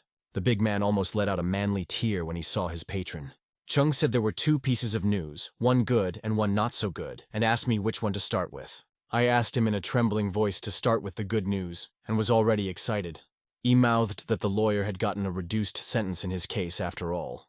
However, the bad news was that Lun would only be able to be released after 20 years. The Qin family in turn had acted very coherently, but his friend would have to endure for a long time yet. I was finally saddened, and his self-righteous ruler hurriedly left. On one of the oldest streets in the city, there was an antique store owned by the Tang family, where in charge of the shop was Zhao Gaoshen, who in turn had been serving their clan for a long time. Yu decided to pay him a visit. Shen provided him with last month's turnover reports of goods and stated that the profits were increasing. Tang thanked him for his good work and suddenly heard someone bragging to Miss Qin about his knowledge of feng shui. This male voice was painfully familiar to the protagonist. The guy was literally thrown into a shiver. When he looked out from behind the door, he saw something he had not expected and did not want to see. The Dragon Lord walked into the store in the company of his best friend Ming's older sister. Kexin asked if he was really good at this. The overly boastful Ye mumbled that he was quite capable, and he had even worked as a security guard before. Tan didn't like what he saw, and he intended to put the upstart in his place by reflecting on his actions towards the Ming family. Kexin in turn began to look around to see who was speaking. This voice seemed very familiar. The girl was lost in speculation. From Yuya's thoughts, the young lady realized that Ye was actually the source of their problems, and the bad aura in her house. Kexin began to realize that Chung was only pretending to be a harmless and good person, and she was actually only attracted to his looks, not his personality. Yi noticed that from his observation, there was a clear problem with the atmosphere in Qin's house. Therefore, to normalize her aura, he offered her an amulet that took 3 months to make. He realized that the thing was probably enchanted. He felt sorry for Keishin. Hearing the familiar voice again, the girl began to look around for its owner. After all, if this was all true, then she should start acting. However, there was no need to rush to avoid making the situation worse. Qin decided to pretend, and took Chung's amulet, thanking him for his help. The cunning Dragon Lord mouthed that they were friends and so helping was in order. He naively believed that he would definitely succeed in getting Kexin this time. After they left, the protagonist also hurriedly stepped out of the shadows. He knew that Ye would soon come here again to buy the jade jewelry, and it will help him hide the evil energy. But it is better to do nothing with the accessory to avoid problems. Tang couldn't bear to see Chung bullying people, but apparently that was his villainous fate. Suddenly the young man called out to Gaosheng and kindly asked him to come over. A surprised Zhao instantly headed towards the lord, inquiring what the matter was. Yu urged him not to sell the given jade talisman to anyone other than Ye. Shen knew that this was the person who had entered the store just recently. After Director Wang pressured him, the guy was motivated to become successful. Gao wanted to help him. Tang also asked Zhao to raise the value of this jewelry to 30 million. After all, he didn't want to get this item for pennies, considering it a kind of charity. Gaoshen said that he would do everything in the best way. After all, he understood the lord perfectly. Ye smiled and muttered that he was counting on him a lot, as it was important. The protagonist intended to find a way to show Chung's true face. After speaking with the manager in the store, Tang left the store. Realizing that the Dragon King would soon come for the yin and yang magic talisman that was used to balance energy, and if it was placed in a place with unstable energy, it would be lost after a while. Half an hour later, just as you said, Ye entered the store and headed towards Sheng. Seeing the 30 million price tag on the talisman, Chung asked why it cost so much, implying that they had gotten the zeros wrong. Jay replied that this piece of jewelry came straight from a Song Dynasty tomb. The price and quality justified itself. But the Dragon Lord said that its maximum price should be no more than 500,000. Gao parried again. Yesterday, the expert from Hong Kong said that it is a real treasure and the price is appropriate. And if the gentleman doesn't like something, he may not buy the talisman. However, Ye still agreed, and rather rudely asked him to pack the jewelry. Chung in turn was willing to spend hundreds of millions to destroy the Tang family.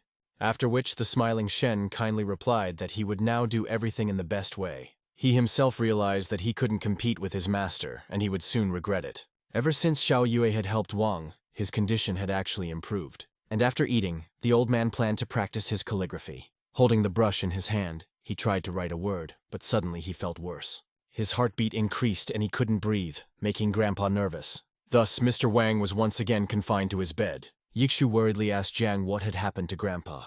Xiao Yu sadly said that his organs had suddenly started to fail, but the reason was unknown to her. Everyone was shocked that even an excellent medic like Yue couldn't identify the problem.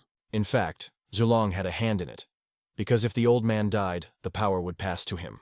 It was not hard to guess, and he had the conscience to do such a thing to his own person, all for the sake of money. Yikshui literally started begging Xiao to help her grandfather. She refused to believe that the situation was helpless. Jiang said that her grandfather could help him, but there was also another person who could save the old man. A depressed Wang instantly wondered who the young lady was talking about. Unexpectedly to everyone present, Xiao Yue stated that it was Mr. Tang. Yu, in turn, began to reassure them that everything would be fine and that he would recover. Yikshui immediately grabbed his hand and led him over to the old man, asking him to examine his grandfather immediately. Everyone was quite skeptical about it, since the guy didn't know anything about medicine at all. The protagonist believed that this was the work of the same Yi, who could not calm down. Tang suddenly discovered that the heart of the gentleman was wound with a golden thread, and there was a silkworm sitting on his heart. And if nothing was done, Grandpa would die in 24 hours. Due to which, there are several options to save Mr. Wang, with the help of the Book of Heaven, according to which there are about 10 kinds of medicinal herbs that can be used. At this moment, Yue and Yixue recognized that they both heard Yuya's reasoning, which they asked each other about. Wang realized why she had brought the young man to use her inner voice to hear his train of thought. Xiu suddenly stated that she had remembered a recipe, but she would need several preparations for it. Wang immediately urged everyone to leave the room so as not to disturb the doctor. The protagonist wondered if he was needed at the moment, but Yixue pulled him along, stating that she had something very important to tell him. The guy became wary. Yu couldn't understand what exactly the conversation would be about, or why such seriousness. The girl ranted. Recently Grandpa was fine, and that's why she thinks he was poisoned. Tan agreed with her and said that this option definitely cannot be excluded, after which the young businessman thought that if it was not Cheng, then Zhulong. After all, the silkworm cannot be away from its master. Yikshu was horrified, but she actually suspected her cousin. Especially not long ago, he had contacted the Dragon King again, and it was quite possible that they had discussed it. Meanwhile, the girl stealthily approached Yu and slowly rested her head on his shoulder, sneaking a hint that if he behaved well, she would put on the rabbit costume. The boy said he didn't need it, and asked her not to lean on him. She liked the young man more and more. Yi Yue was happy to be around him. Suddenly there was a loud scream in the house. No one realized what was going on. The girl turned around and saw one of her relatives and asked what happened. The guy happily informed her that Dr. Jiang had cured Mr. Wang. Yikshu in turn sighed with relief and even allowed herself to smile. The protagonist thought that this was very apropos, as he too was worried about the old man.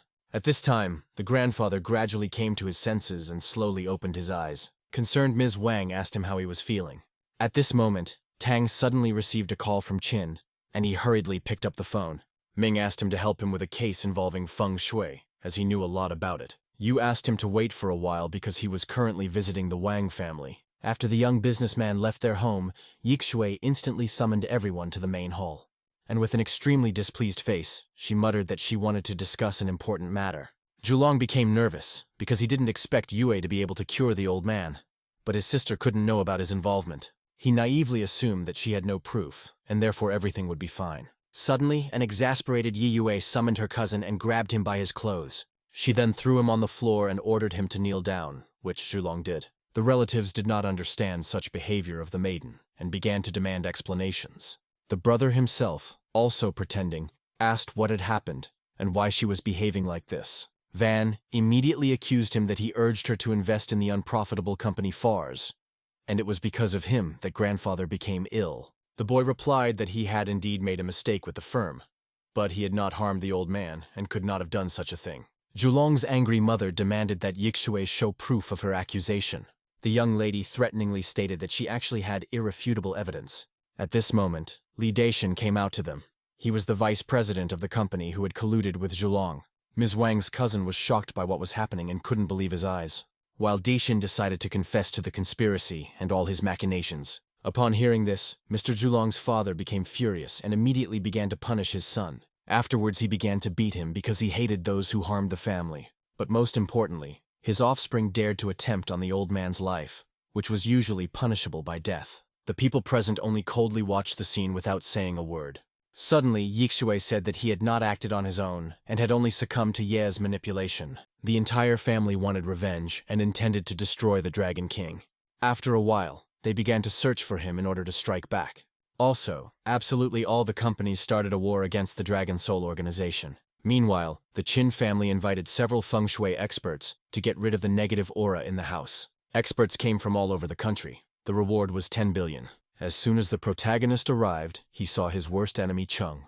Arrogant Ye asked Kexin if his talisman was effective. Fortunately, the girl finally figured out the situation with the help of Tan's voice. Unexpectedly, the young lady heard that voice again, wondering where Ming had disappeared to. She began to look around to thank her benefactor. Besides, the unknown person said her brother's name, which means he knows him personally. The protagonist got out of the car and immediately headed towards them. Suddenly, Yu saw Gaoshan and asked why he had come here. Zhao in turn replied that he couldn't miss such an exciting show. Tang was somewhat wary and couldn't understand what exactly Shen was talking about. He himself mouthed that he hoped his luck and his uncle would be able to get the reward. In fact, he was willing to do well for the Lord and see who else could pull it off. At that moment, Min appeared on the horizon and asked what had happened. The guy asked why he was so sad. After all, his problem would be solved today. Qin sadly said that he had no idea how to end it all and if he had someone to help him, but would be happy. However, the protagonist assured him that today was their lucky day, and everything would work out. At this time, Ye went inside and saw a huge number of people willing to help, as the Qin family was now at a disadvantage. One of them suddenly declared that Chung didn't belong here, and he must leave immediately. The Dragon Lord said that he only wanted to help, and if he failed, he was ready to publicly apologize. The guy in turn decided to give him an opportunity to demonstrate his abilities. He instantly took out a magic talisman from his pocket. Everyone froze in anticipation. After sprinkling it with his blood, the talisman began to take effect. Suddenly, it shone with a bright light, illuminating the entire room. Those present were impressed by his skills. One of them even muttered that he had never seen anything like this before. But suddenly Zhao shouted that they should get rid of this rascal as only Mr. Yu could help them. Tang in turn didn't understand what he was up to or what he was even talking about. Daishin asked Gao why he thought that, since the dark energy had disappeared. But Shen hastened to change his mind and urged him to take a closer look. Black smoke was visible in the room, which was instantly absorbed by the jade amulet. Zhao smiled. Suddenly, people sensed something and wondered what had happened. Only Tang realized that things had gone wrong, and the plot had once again taken a wrong turn. The still smiling administrator, Gaoshan, called the young man to action. The perplexed Yu asked what exactly he needed to do. At this moment, his pocket shone with a bright light.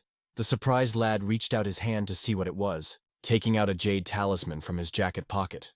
Tang couldn't realize who had slipped it to him. A moment later, a golden glow illuminated the room and rid it of the foul energy. One of the guests cheerfully remarked that they had indeed been helped by Mr. Yu. Thus, the young businessman had once again been framed, and the scenario went downhill.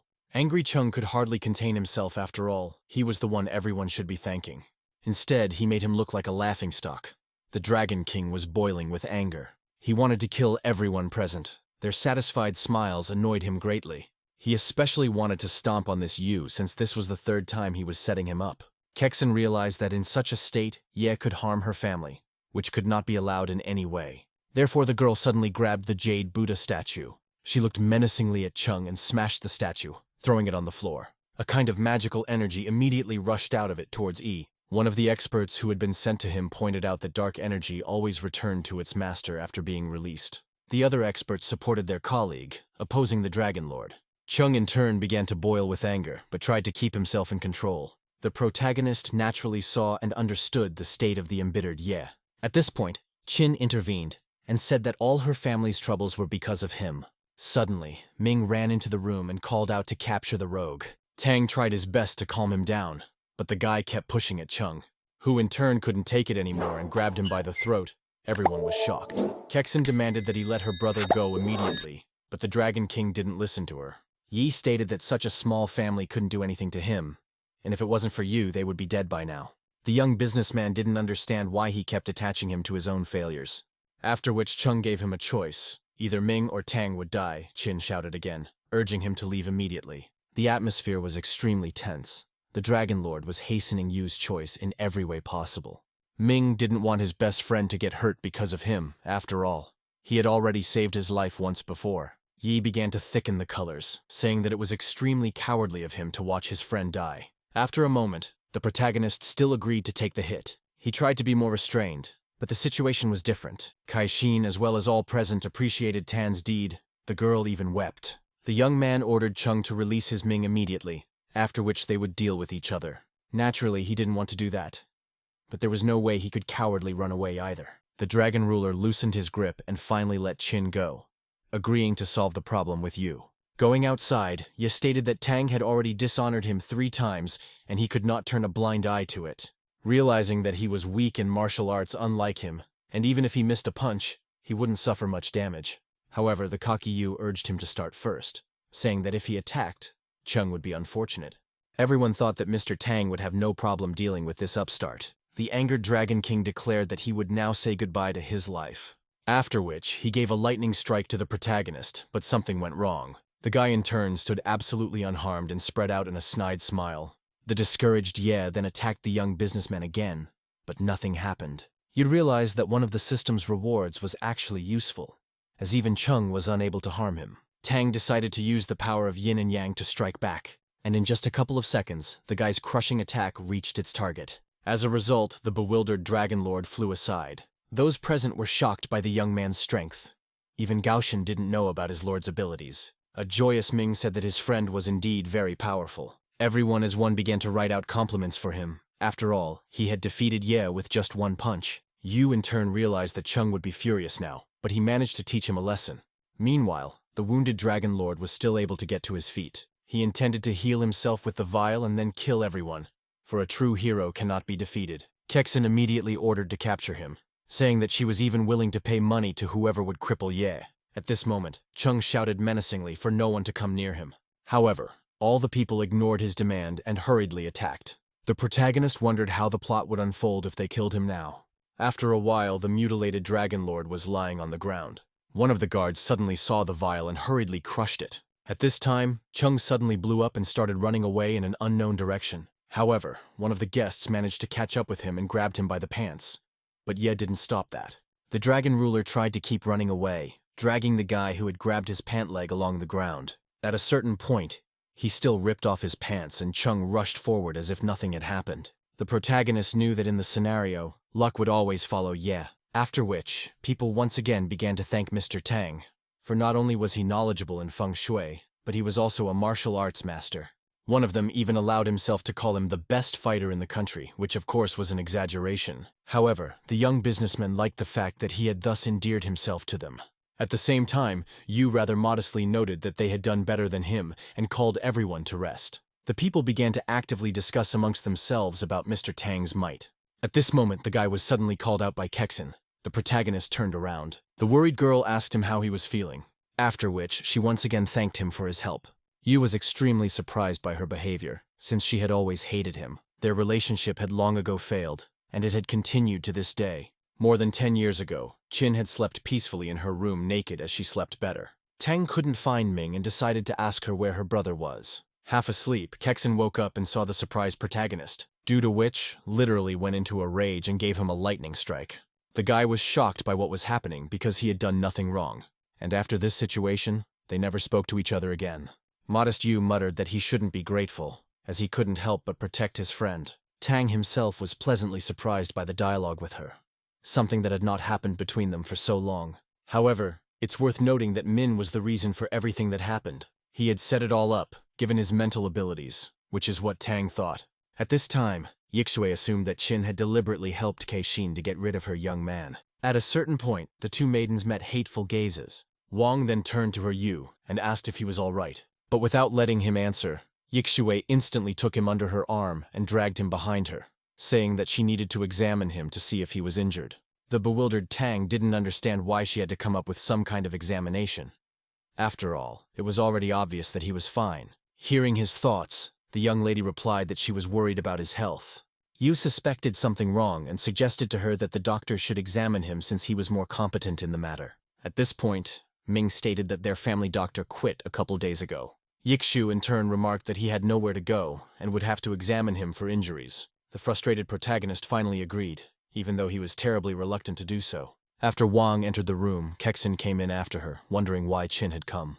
naively thinking that her appearance was largely inferior to her extraordinary beauty. The young lady muttered that this was her home, and she also wanted to inspect the guy's wounds. In the end, the extremely displeased Yixue reluctantly agreed to her terms. Afterward, Wang urged Yuya to undress so that she could inspect his injuries. The protagonist reiterated that he was perfectly fine and uninjured. The girl insisted that he at least unbutton his shirt, then touched his chest and asked if it hurt. Thane awkwardly replied that nothing was bothering him and hurriedly buttoned up his shirt. Smiling, Yixue clapped him on the back and urged him not to be shy, saying she meant well. Yu looked at her and realized how lucky he was to have Kexen here. Her satisfied expression and burning eyes said that she was in love. Thus, this extremely eventful day came to an end and everyone went home. Regarding Ye, the guy realized that he couldn't strike at the moment since the Tang and Qin families had united. Soon Mr. Yu sent Daft to Antarctica as well, where he learned about the local nature. The protagonist himself received a Fudo book from the program, and believed that with it, he had nothing to fear. However, he decided to check, because the system had already failed him more than once. He remembered that there was only one person in this house who had been cruel to him. Approaching his father, he immediately began to talk about the fact that he could use some work. Tan in turn began to provoke him in every possible way to get him out of his mind and asked him about things at work. Naturally, his father reacted violently and once again took off his belt. After that, he began to beat him on his back with his belt.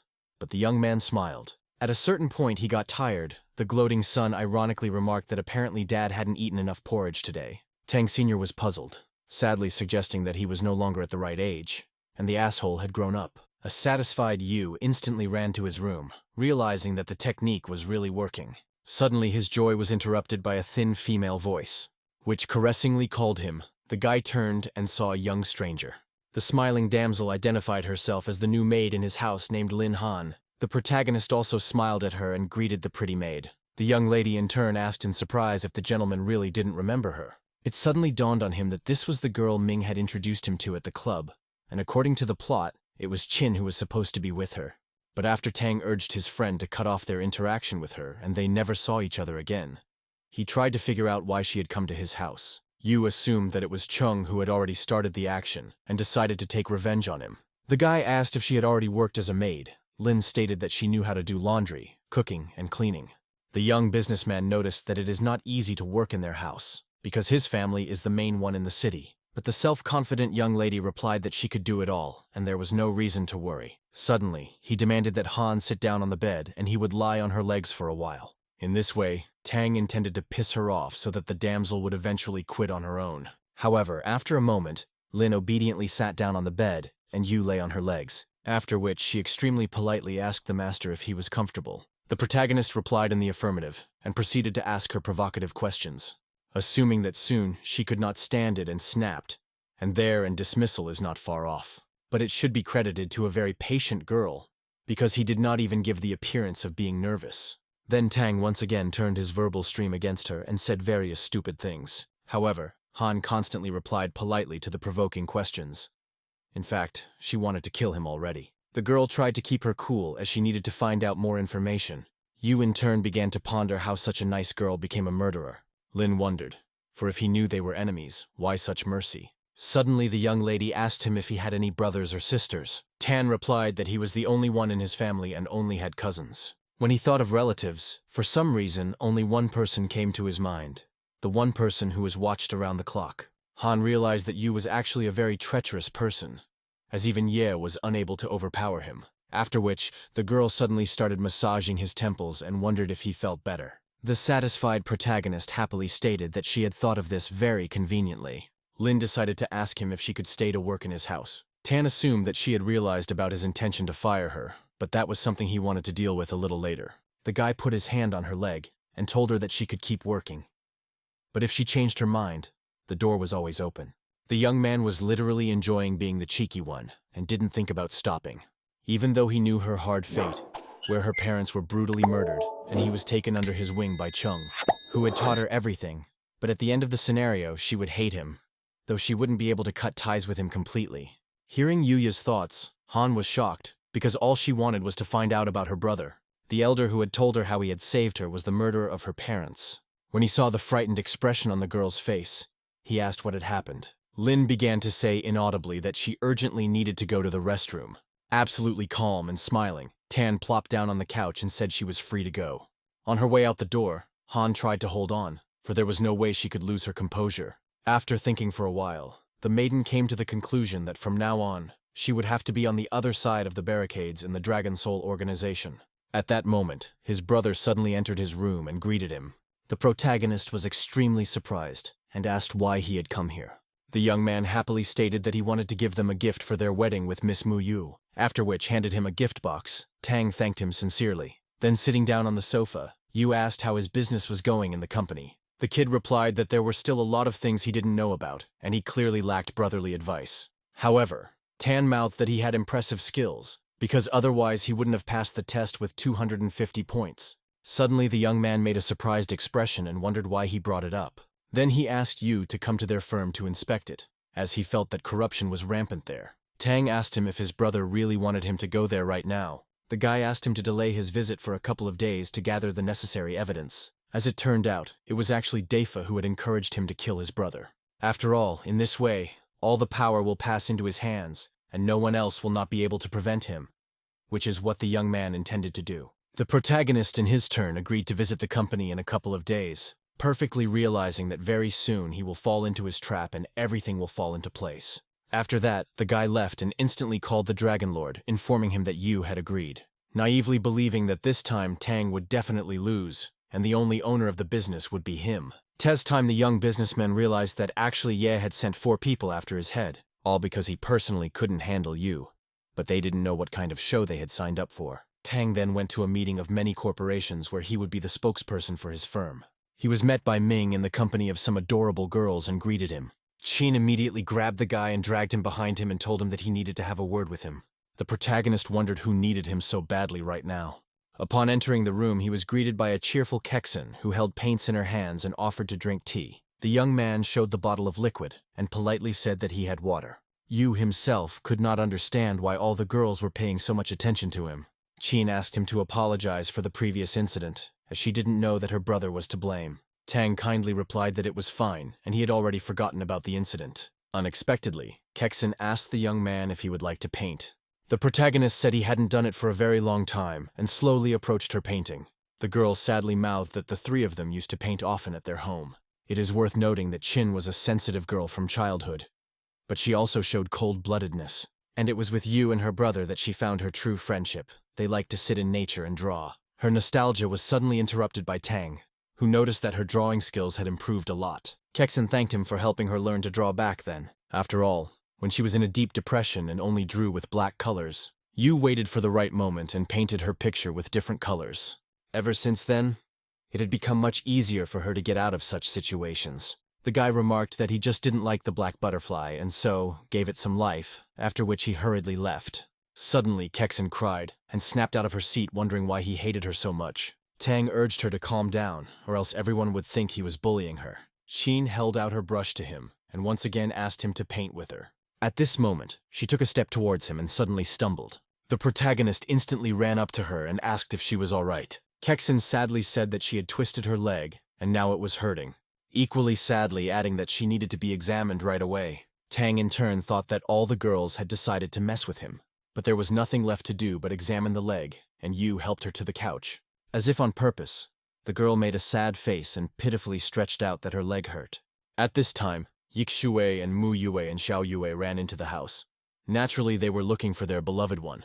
Ming said that he had some urgent matters and would be back soon. The girls in turn realized that Qin was being humorous and continued to stare at him menacingly. Realizing that he wouldn't be able to cover for his friend, the guy informed them that Tang was talking to his sister. Su went to the door and started listening to see what they were talking about. Wang was much simpler about it and simply offered to enter the room. Moments later, the girls showed up at their door. Yu couldn't understand what they were doing here or why they even came. Yixue stated that Qin had informed them of his whereabouts, and that was why they were here. After which, she ironically asked Kexin if she had bruised her leg. The girl wryly replied that she had twisted her leg, and the master had helped her, and she felt much better. The main character confirmed her words and said that they shouldn't worry so much. Mu Yue in turn understood perfectly well that Qin was messing with everyone's heads on purpose. At this moment, Xiao Yue asked her to show her leg since she was an expert. Yixue also realized that Kaishin was just playing to the public and wanted to get close to the guy. Suddenly, Tang announced that he was about to have a meeting and needed to leave. Wang immediately took him under her arm and hurried him towards the exit, saying that her uncle wanted to talk to him. This naturally displeased Mu Yu, who instantly expressed her displeasure and asked why she was grabbing his arm. As such, she grabbed his hand and told him that Yixue shouldn't hit on other people's fiancés. But the girl said she knew about their marriage of convenience and asked Jiang about it. Xia muttered that times are completely different now and things have changed. In fact, Kexin really started to have some warm feelings for Yu, and she didn't want to share him with anyone. Since they couldn't share the protagonist, they went out together. Surrounding people were perplexed, saying that it is not normal when girls run after a man. They were also seen by his father, who, like everyone else, could not understand why they were bothering him. Suddenly, the guy noticed that his son had really good taste. Gang Cheng, as always, instantly grabbed his belt to teach him a lesson, not realizing just how many daughters-in-law Tang was about to bring into the house, noting his excessive swagger. Even old man Wang was surprised. After all, his granddaughter had despised men and held this stance for years, so he decided to ask her why she was acting like this. Yixue said that he could not worry and go to rest. Chunshen in turn asked his daughter to bring Yuya into the house to have a little drink and talk.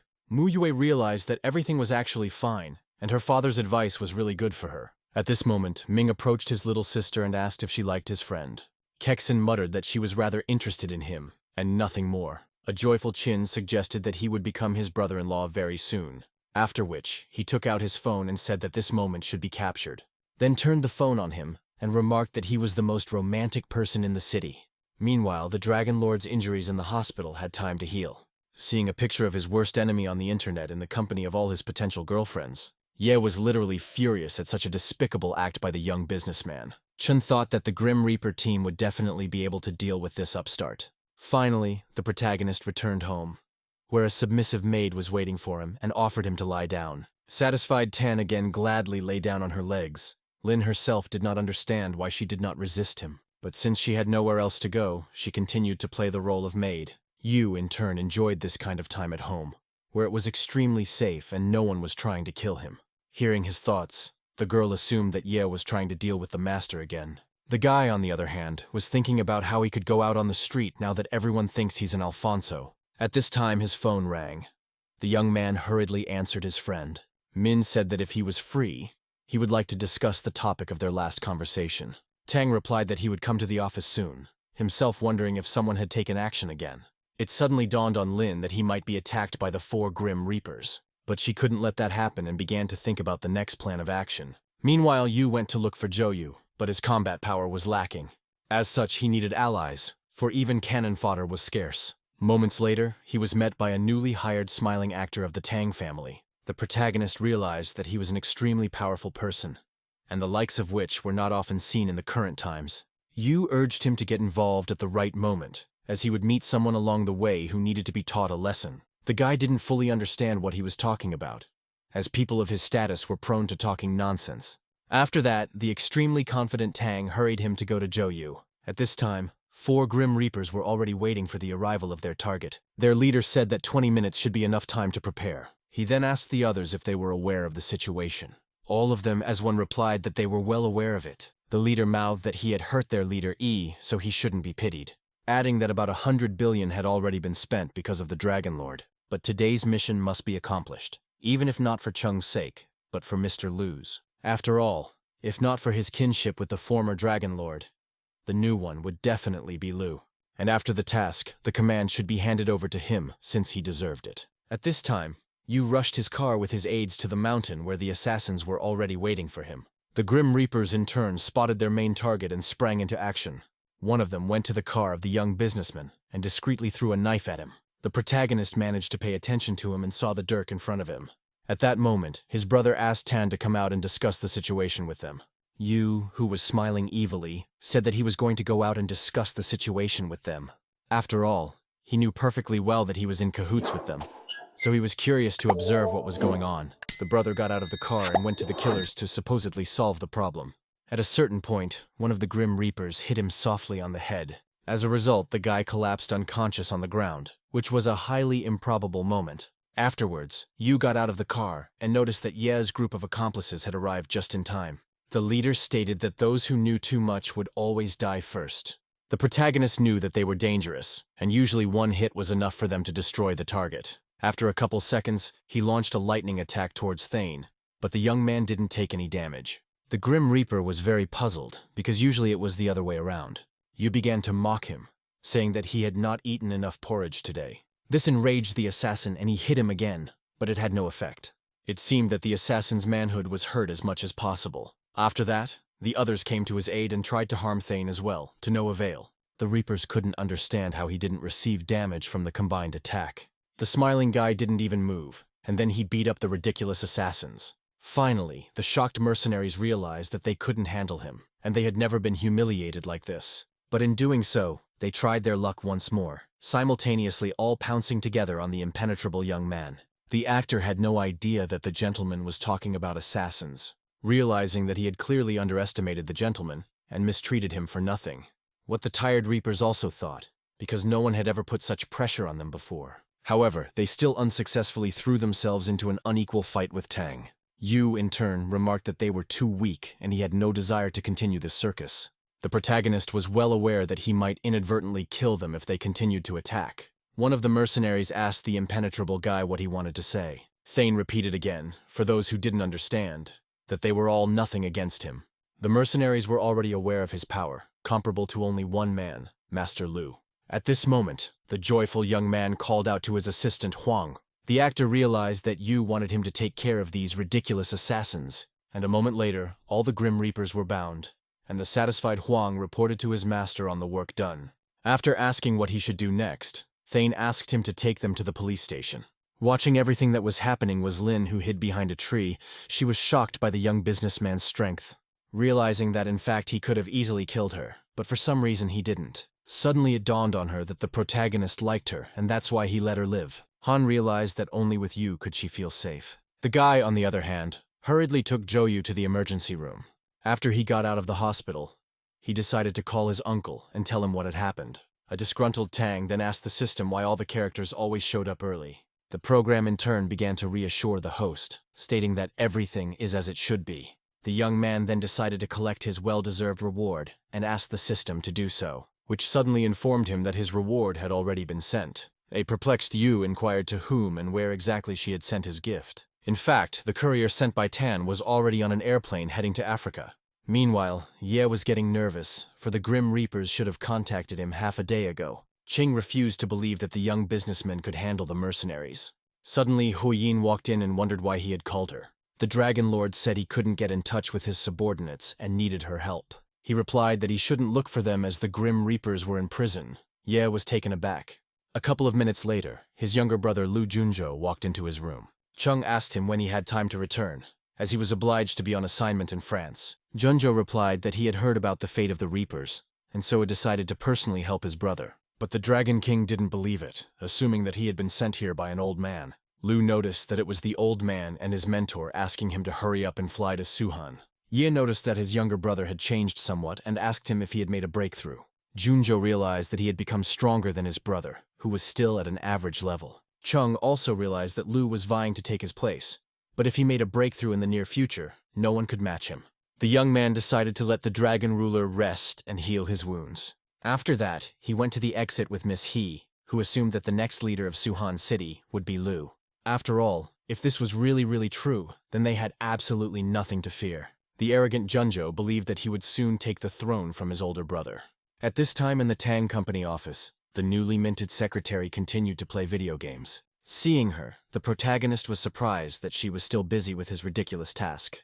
And even getting into the taste of the game industry, suddenly the damsel noticed the boss. You asked the young lady if she knew what day it was. The girl replied in the negative. The extremely surprised guy stated that today was her birthday, and she had safely forgotten about it. Assassins don't really celebrate their birthdays, but she was touched that the boss remembered this significant day. Tan said that it was generally a rule in the company that everyone celebrates their birthday, and suggested that she celebrate together. The assistant was shocked because the gentleman himself volunteered to help her spend her birthday. The protagonist unexpectedly offered Chi to buy her new clothes. The girl was surprised. Tan, however, stated that she constantly goes in a business suit, and she needs something more elegant. Yin gladly agreed, catching herself thinking that Yu is the only one who treats her not as a murderer. Seeing a musical instrument store, the guy suddenly suggested a visit. Chai in turn was dumbfounded and naturally responded positively. She then asked how he knew she liked art. The teen blurted out a cute smile and mouthed that he noticed it right away. After all, Thane knew she played the guitar, and it was the best birthday present he could give her. The overjoyed saleswoman asked what kind of guitar she preferred, classical or electric guitar. The businesslike young master turned to Yin and asked the same question. Chi hesitated. Then she began to look around at all the available assortment and finally made up her mind. After a moment, the young lady chose one of the classical guitars, which she informed Yu, implying that Mr. Tang was happy to give her such a gift. The female employee remarked that this was the last guitar, and it was handmade. The young cultivator inquired how much this classical guitar cost. The damsel still as cheerfully pronounced that its price was 370,000. But at this moment, a certain business lady entered the store and wanted the same guitar. The salesgirl replied that it had already been bought. However, Xiao demanded that the employee return their money and sell her the musical instrument. Since she was their regular customer, Yu did not like the behavior of the insolent person. The girl, in turn, pointed out that the store's rules did not provide for such an action. But Xiao was confidently heading towards her goal in the form of a guitar, and even pushed the girl aside, stating that she had invested a considerable amount of money in this store and should be treated accordingly. Shuqin extremely reluctantly apologized to the lady and stepped aside. The protagonist did not like this scene and thought that Xiao might be the mistress of some villain. Besides, according to the plot, Chung is obliged to capture her soon, after which a man will appear to protect the young lady. At this time, a worried store manager ran up to them and asked what happened. The businesslike Xiao stated that he was badly training his female employees, as she had no right to teach her any rules.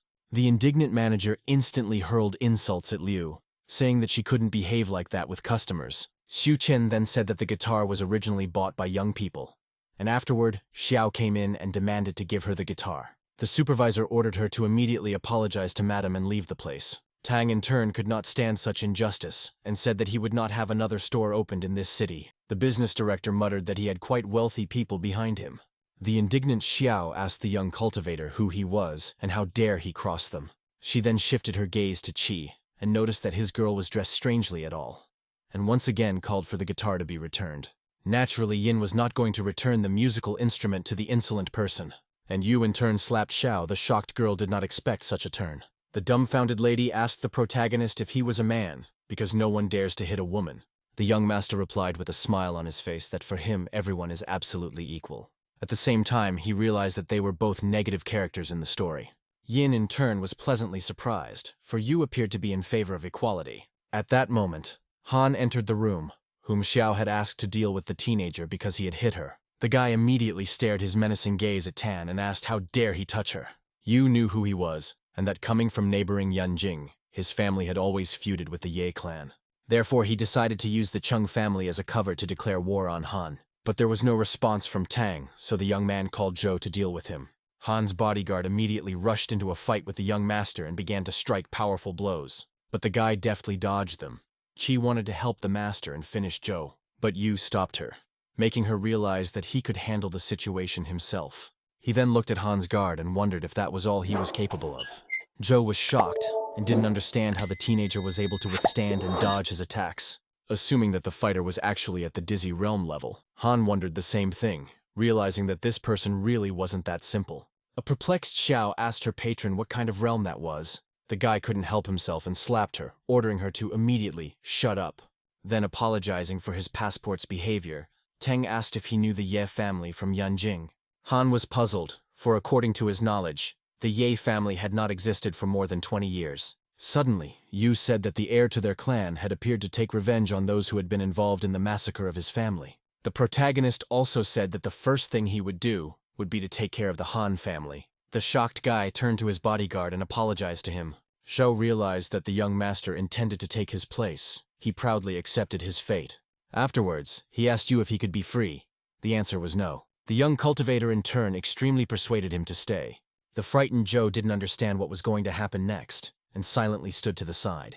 After a certain time, a guard rushed into the store and saw Tan. The guy asked him what happened, because he had received a call from the shopkeeper about an emergency. Yu immediately ordered him to contact the owner of this store and fire the current director and appoint Liu instead. The bodyguard instantly started to carry out the order and tried to call Chen. Tang was pleased with himself and smiled at the charming Qi. Assistant Yu, meanwhile, could not get through to Ye, which made him furious. The teenager understood that Chen was in trouble now, and all his plans were over. and the Tang family would finally be safe. The young man thought it was time to rest. Yin, on the other hand, admired her master and smiled sweetly as she looked at him. Soon, they hurriedly left the confines of the store and went for a walk. They also visited an amusement park where they decided to play video games. It was a memorable birthday for Chi. Afterward, Yu asked her what else she would like to do. An overjoyed Yin replied that it had been a wonderful day and it was time for them to head back. Tang volunteered to walk her home since it was already evening by then. A few minutes later, they reached Chi's house at a strolling pace. The girl thanked Yu for a great day, then entered her apartment. Unexpectedly, she opened the front door again and called out to the teenager. The shy Yin once again expressed her thanks to the main character. The young master smiled sweetly and mouthed that it was time for them to say goodbye, stroking her hair. Chi caught herself thinking that she was really starting to like him a lot. She stared after him and couldn't take her eyes off the incredible young cultivator. The girl looked at the pictures she had taken at the amusement park and smiled. Yin really hadn't felt so happy before and it meant a lot to her. Yu in turn immediately headed to the parking lot and got into a fancy car. After that, he literally demanded from his system the reward that was already waiting for him. Thus, the guy became immune to brainwashing and various kinds of manipulation. In addition to that, he had a corresponding skill that made him immune to such moments. Therefore, Tang was able to act more decisively without fear of repercussions, which couldn't help but feel good. Soon, Yu called his acquaintance from the Bai police and asked her for a favor. The teenager wanted to meet the 4 thugs he had brought in earlier. Wan Yi arrived at the meeting place on her motorcycle as requested. The extremely smiling protagonist greeted the police officer. Unexpectedly, Bai inquired if he wanted her to detain him. The young master replied that it was a pleasure to be detained by such a beauty. The girl was not pleased with such jokes and urged him to follow her. The young cultivator, however, remarked that her presence was not necessary, adding that he wouldn't do anything bad to them and just wanted to talk to them. The disgruntled Wan Yi agreed not to interfere, which she informed Tanu about. She herself intended to watch what was going on through the security cameras. A few minutes later, Yu went down to the basement of the prison to the criminals. They couldn't understand what was going on, because they were promised to be released. The guy in turn began to use manipulation and kindly greeted them. Then he asked them in a monotonous voice if they were satisfied with their work. The bewildered bandits didn't understand what he was talking about and started to look at each other. The smiling Thane continued to ask if they were happy with their paychecks. The guys characteristically shook their heads, which was a negative answer. Then Yu offered them a salary of $1 million a month. The criminals were surprised and naturally nodded approvingly, which was quite obvious for such a question. The teenager declared that from now on, they were his employees and would now eradicate evil together. The bandits were dumbfounded by this turn of events and could not believe what was happening. The protagonist asked them if they knew exactly what to do. Everyone shouted joyfully that they would definitely join his company and fight evil. Thus, the young master was extremely successful in brainwashing the Death Reapers. The young cultivator also mentioned that they had a duty to reform and become good people. All of them said that they would obey Mr. Tang in everything. Yu in turn sat down on the chair and hurriedly gave them their first task. Since Cheng's younger brother wants to take away his position and take over Suhan, he is a danger to him. Therefore, the Reapers must stay close to him and report to Tan all available information about him. Naturally, the bandits agreed. It seemed it was a matter of little more than that, and Yu left the confines of the prison. Bai unexpectedly offered him dinner with her and lent him her motorcycle. However, Tang said that he would handle it himself. Wan Yi was surprised by the guy's reaction, saying that she would still go back to the department afterward, as the workday was not over. Then the young man agreed, and they got on her iron horse. But the girl was confused about one thing. Sitting behind Bai, Yu put his hands on her waist, and the young lady was indignant. The teenager was bewildered, as he had nothing to hold on to. He immediately informed the police officer, but Wan Yi stood her ground. As a result, the girl asked him if he wanted to get into trouble. Dumbfounded young master unhappily said that in this case will not hold on to her. Although in fact the protagonist did not understand what her claim was, because he really had nothing to hold on to in order not to fly off the bike at speed. Meanwhile, an unknown person driving a car took a picture of what was happening. Junjo in turn was in an underground casino where he was playing cards, but the dealer turned out to be a real professional and had already beaten Lu more than 10 times. Suddenly he noticed that Joe is one of his strongest rivals. The exasperated Jun stated that the guy was also pretty good with cards. But suddenly an extremely enraged Lu threw the cards on the table too hard. Subsequently, one of them literally stabbed into the gaming table. The dealer staggered on the spot. Junjo was furious when he saw the picture he had been sent of Yu hugging Bai on a motorcycle. He recognized the guy and realized that he was the same Tang who often shared women with Cheng. After all, when Lu came to Suhan, The first person he met was exactly Wanyi. The guy thought it was the perfect coincidence to finally get busy with him. Late in the evening, Bai and the protagonist went to a fancy restaurant. Unexpectedly, she received a message that there was an underground casino on the second basement floor of the Hanshui Hotel. The girl immediately asked the waiter for the bill so that she could find out about it as soon as possible. The young master wondered why she didn't want to eat. Wanyi replied that she wanted to take a look at the casino, and he could continue eating. Yu then recalled the original story where she received a message and went to the casino. But she was captured. As such, the young cultivator decided to go with her to ensure her safety. Tang knew that Chung was supposed to show up, but he was nowhere to be found, which meant someone else would take his place. Bai assumed that the teen was actually worried about her, and so she agreed. A couple minutes later, they found themselves in the very underground casino that was full of people. Wanyi suggested that he pretend to be a couple. Yu didn't argue with her and agreed, stating that he was even ready to become her father for a while. The girl was not thrilled with the idea. Junjo, meanwhile, was watching them through the CCTV cameras, intending to kill Tang, and then, like a true prince, save Bai. They wandered around the casino for a few minutes, looking around, but they didn't see anything suspicious. As such, Wanyi suddenly offered him to come back. But Yu realized something wasn't right here. The guy assumed that the plot had once again changed without his knowledge. But at that moment, bandits armed with cold weapons headed towards them. The protagonist instantly grabbed the police officer by the arm and urged her to flee. Taking Bai into the restroom, the young master ordered her to keep her head down while he tried to apprehend the thugs. At this time, one of the attackers ran into their restroom with a knife and rushed towards Yu. The young cultivator immediately turned around and met eyes with the thug, who immediately attacked him and stabbed him in the shoulder, but the dagger suddenly broke. The shocked thug could not believe his eyes, for it was simply impossible. Tai, in turn, smiled and asked if he was surprised. He then began beating his attacker with complete ease. Concerned, Wanyi ran up to Yu and said that reinforcements would be coming here soon. She also inquired in passing if he was all right. The young man replied positively. Following one, a whole bunch of bandits ran in, and their leader said that they wanted the girl, and the teenager should be killed. After a couple minutes, most of the overconfident fighters assumed a horizontal position, not without Thane's help, who mouthed that from this day forward, the casino would be named after Yuya. The young master was satisfied with his work and realized that everything would go back to the original plot again. The beaten thugs immediately rushed to run away, realizing that they couldn't overpower him. However, Tang wasn't about to let them go and ran after them. Suddenly, Bai stopped him, talking about the fact that he was bleeding, plus these scum had clearly had enough. The maiden regretted taking her boyfriend with her, but on the other hand, he had protected her. The young fighter assured her that he was perfectly fine, but Wanyi insisted, urging him not to resist and let her examine his wounds. The young man did not cross her. Moments later, to Bai's surprise, she still couldn't detect the teenager's injuries. The protagonist asked the law enforcement officer to calm down as he was really fine. At that moment, the system unexpectedly rewarded the master for completing the task. The young master noticed that the rewards were getting better each time. After all, with just the abilities provided by the program, Tang could handle any challenge. Meanwhile, Lu resented the fact that 30 people were unable to overpower Yu. Consequently, Junjo decided to personally deal with the young cultivator. In doing so, he took advantage of the change in appearance so that Tang wouldn't recognize him. After all, in that case, Lu could then strike a surprise blow at him and take Wanyi with him, and only then return his identity so that she would be convinced of his heroism. Suddenly, he noticed one of his underlings pounced on Yu with a knife, but the weapon broke against his body. The dumbfounded Junjo finally realized that the teenager had mastered the Achala technique. With that, he realized that it could be perfected to crush his enemies. Moments later, Joe pounced on Tang and began throwing a series of punches at him. The young man was on his feet, though he did not expect the sudden attack, but he realized that the fighter was trying to destroy his miraculous technique. Suddenly, Lu asked if he was sure that he had learned how to use Achala's technique 100%.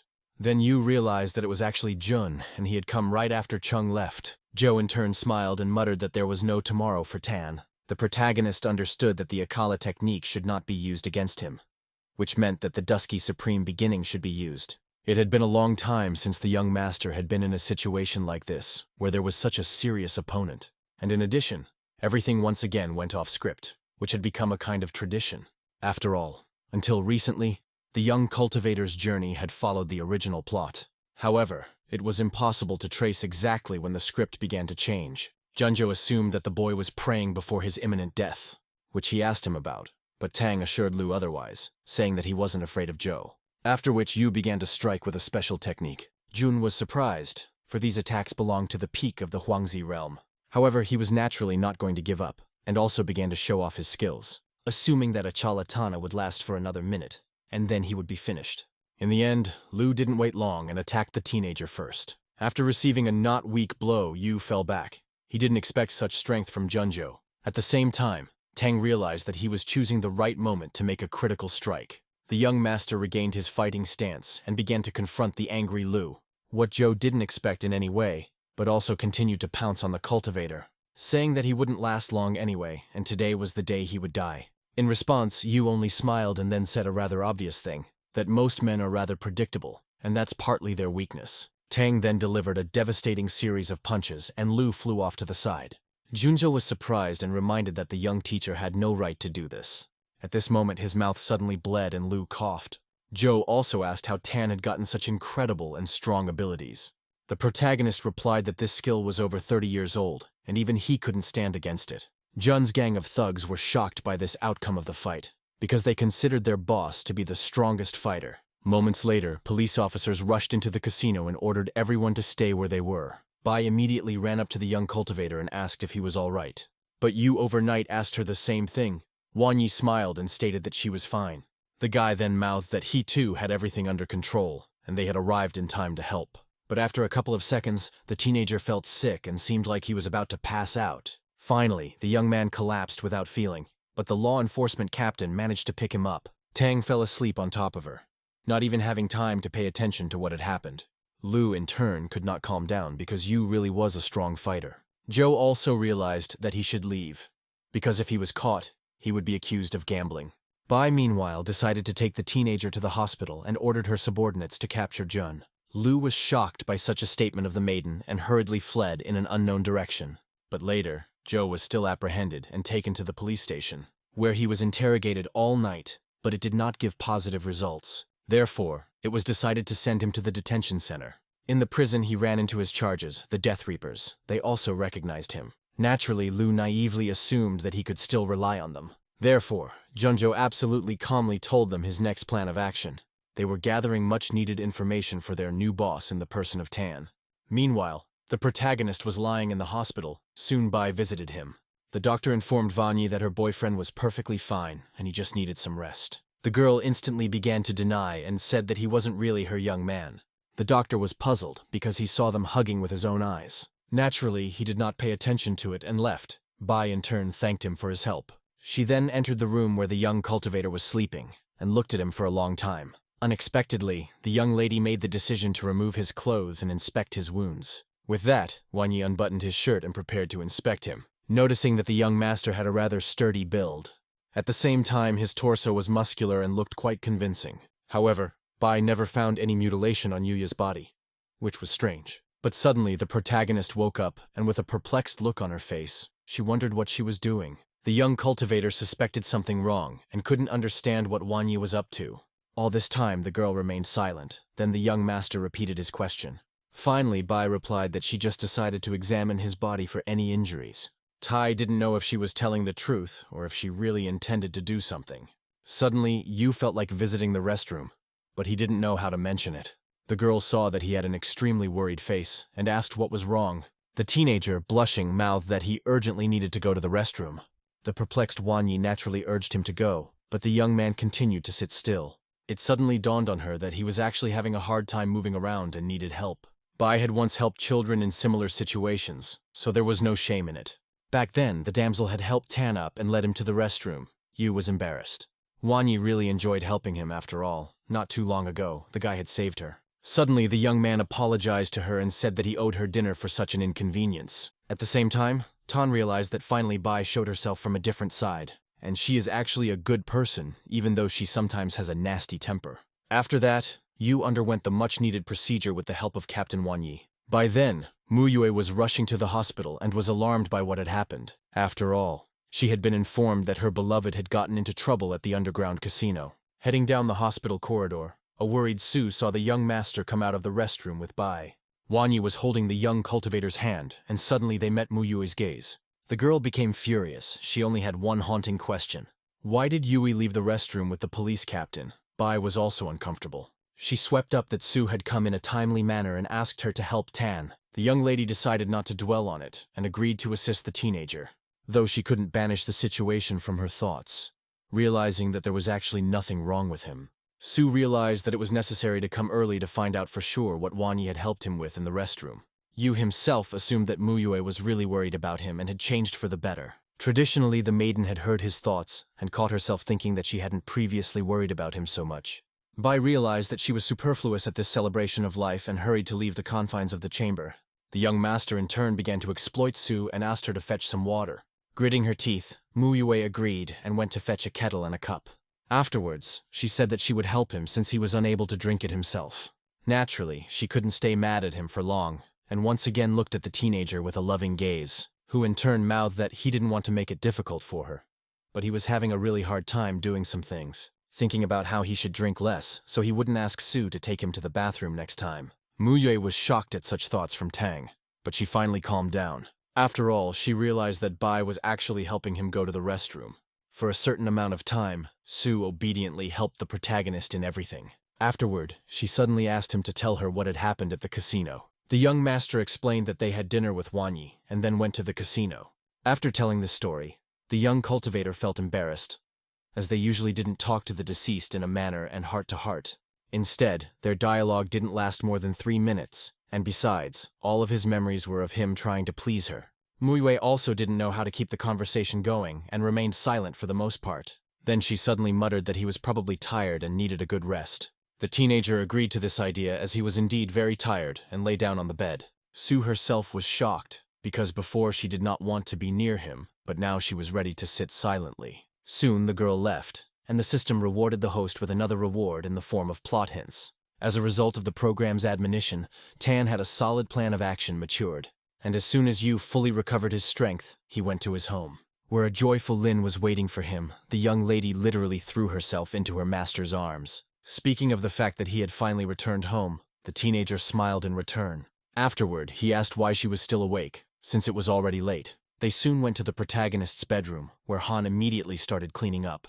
Lin noticed that she had a lot to do during the day, and so she wanted to clean the room now. Naturally, she had nothing to do. The girl was just very worried about the master. The young master decided to reward her for her efforts, and offered to arrange a photo shoot. Of course, Han gladly agreed, because every girl loved to pose in front of the camera. The young cultivator mouthed that they needed to emphasize her youth and beauty. Suddenly, Yu remembered that he'd better help her find some information about her parents. Lin, in turn, was pleasantly surprised by such concern on Tan's part.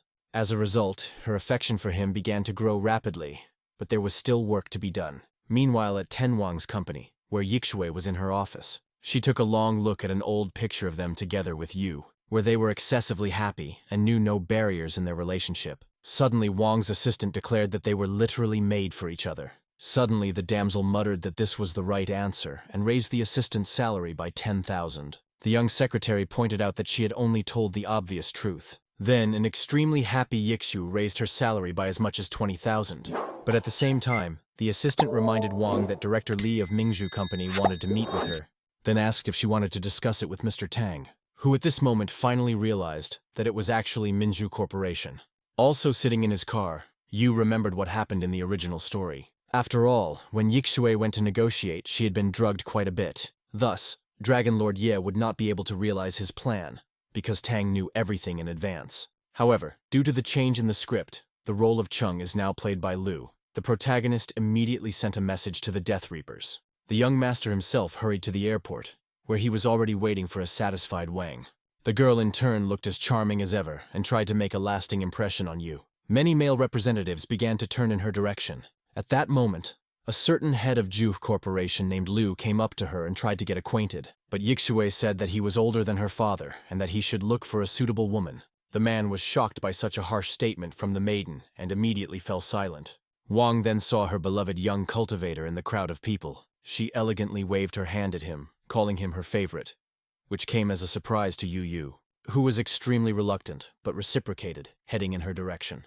At this time, Director Li was with Junjo at the hotel called Four Seasons. The maiden urged Lu to help others with such outstanding medical abilities as well. The guy agreed, realizing that he needed to make some concessions, after which he wanted to say something important, but the principal did not let him finish. She said that she would do everything for him, and he had nothing to worry about. A moment later, an assistant informed her that Mrs. Wang had arrived. Shuefei asked to let them in. Upon seeing the incredibly handsome Tang, Li realized that by any means necessary to possess him. Soon they greeted each other, Fei being extremely polite.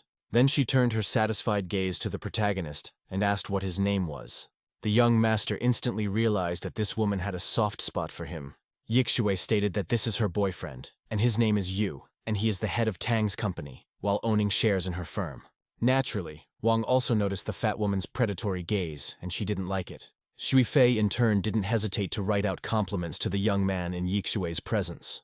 The young cultivator decided to besiege her a bit and said that he had just come out of the restroom and couldn't shake her hand. Lai was not confused and smiled and mouthed that she would definitely shake his hand next time. Then she invited the guests to the table to have a good meal and talk a little about business. At the same time, Fei of course did not forget about Junzhou's plan, for he was to add a special powder to the food, so that eventually Wang would lose all control over herself, but Yu couldn't let that happen. But Lu realized that he needed to be on his guard, for it was the same Tang who was with Yixue. Also, Zhou had ordered the Death Reapers to add drugs to Wang's food, and Yu needed to secure the company of some maidens to take a couple of pictures afterward and post them on the internet. Subsequently, Jun intended to significantly damage their reputation.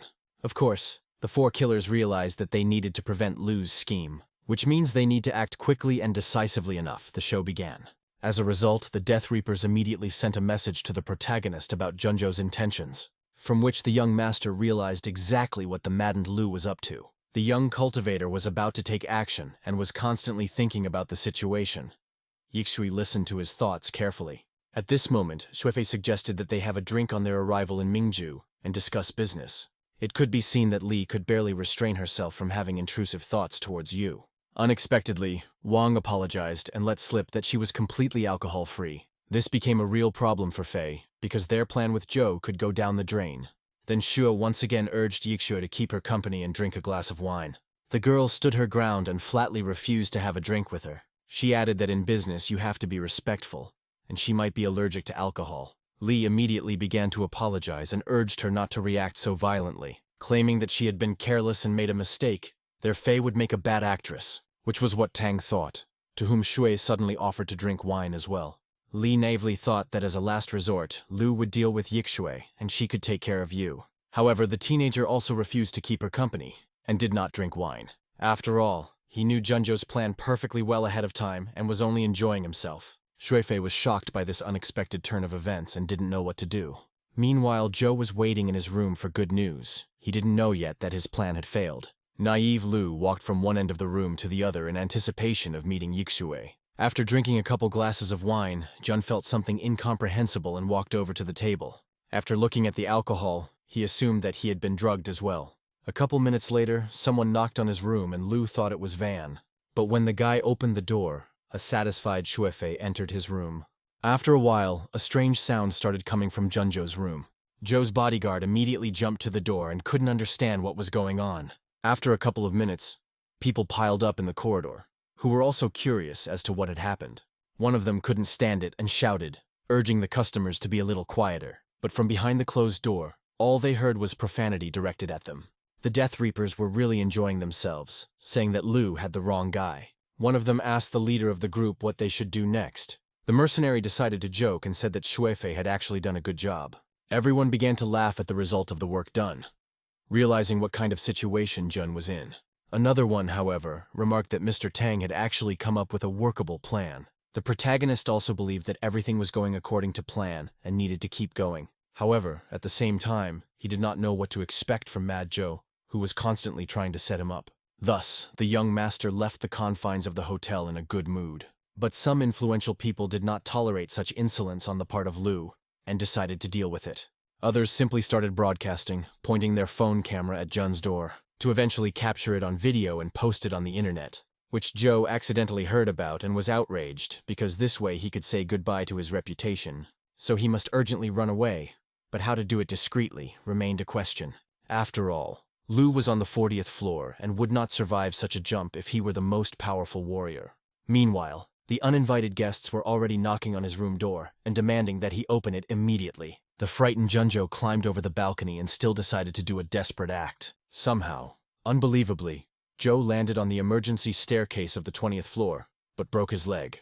But just as he breathed a sigh of relief, something he never expected happened. He was grabbed by the Death Reapers and told he wasn't going anywhere from them. Lou was shocked. What ensued was a massive brawl from which Jun barely made it out alive. The enraged and beaten guy muttered that it was him, and they had obviously mistaken him. The mercenaries in turn apologized to him, saying they thought it was Tang. Lou stated that his plan had inexplicably failed and they should be on their guard. Joe also naively thought that the Reapers were still on his side and would follow his orders. He then decided to go into hiding and ordered the mercenaries to continue following Yu and report everything to him. The assassins in turn pretended that they were indeed under his command. The maimed Lou wanted only one thing, to take revenge on Tan as soon as possible. But at that moment, he ran into Yixue's bodyguards, who were ordered to detain him. The young master was resting in his room at this time, completely at ease. The young cultivator lay down on the couch and asked the system where his rewards were. The program immediately gave him another bonus for passing the storyline. Suddenly, the protagonist noticed that some black smoke was coming from him. As it turned out, it was a power-increasing aura, which was awarded to him by the system. The joyful young master assumed that now he would become the strongest fighter. This was indeed a valuable gift from the program, which was rare. Suddenly, the young cultivator's phone rang. It was the Death Reapers. The mercenaries were reporting back on their work. Tang was ecstatic at their loyalty, realizing that now he would definitely be able to destroy Junjo, and no one would be able to stop him.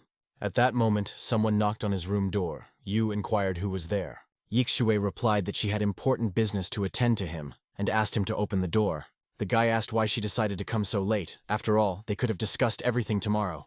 Then the teenager finally opened the door, and asked her why she was looking for him.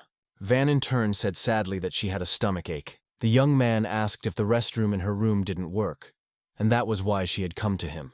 The girl immediately hugged Tang, and stated that she wanted him to massage her shoulders as they were very sore. A perplexed Yu asked if she was still awake, and what happened to her shoulders. Yixue said that there's been too much exertion lately and she's tired. The guy assumed it was her tricks and she wasn't actually in pain.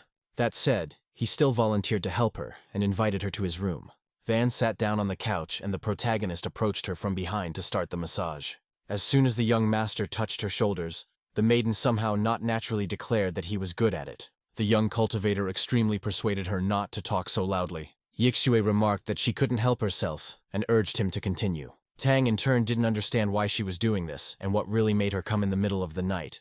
Finally Yu gathered his thoughts, and continued to massage her shoulders. Suddenly, the young lady said that he cared so much about her, and he should be thanked. The teenager smiled and wondered how she was going to do it.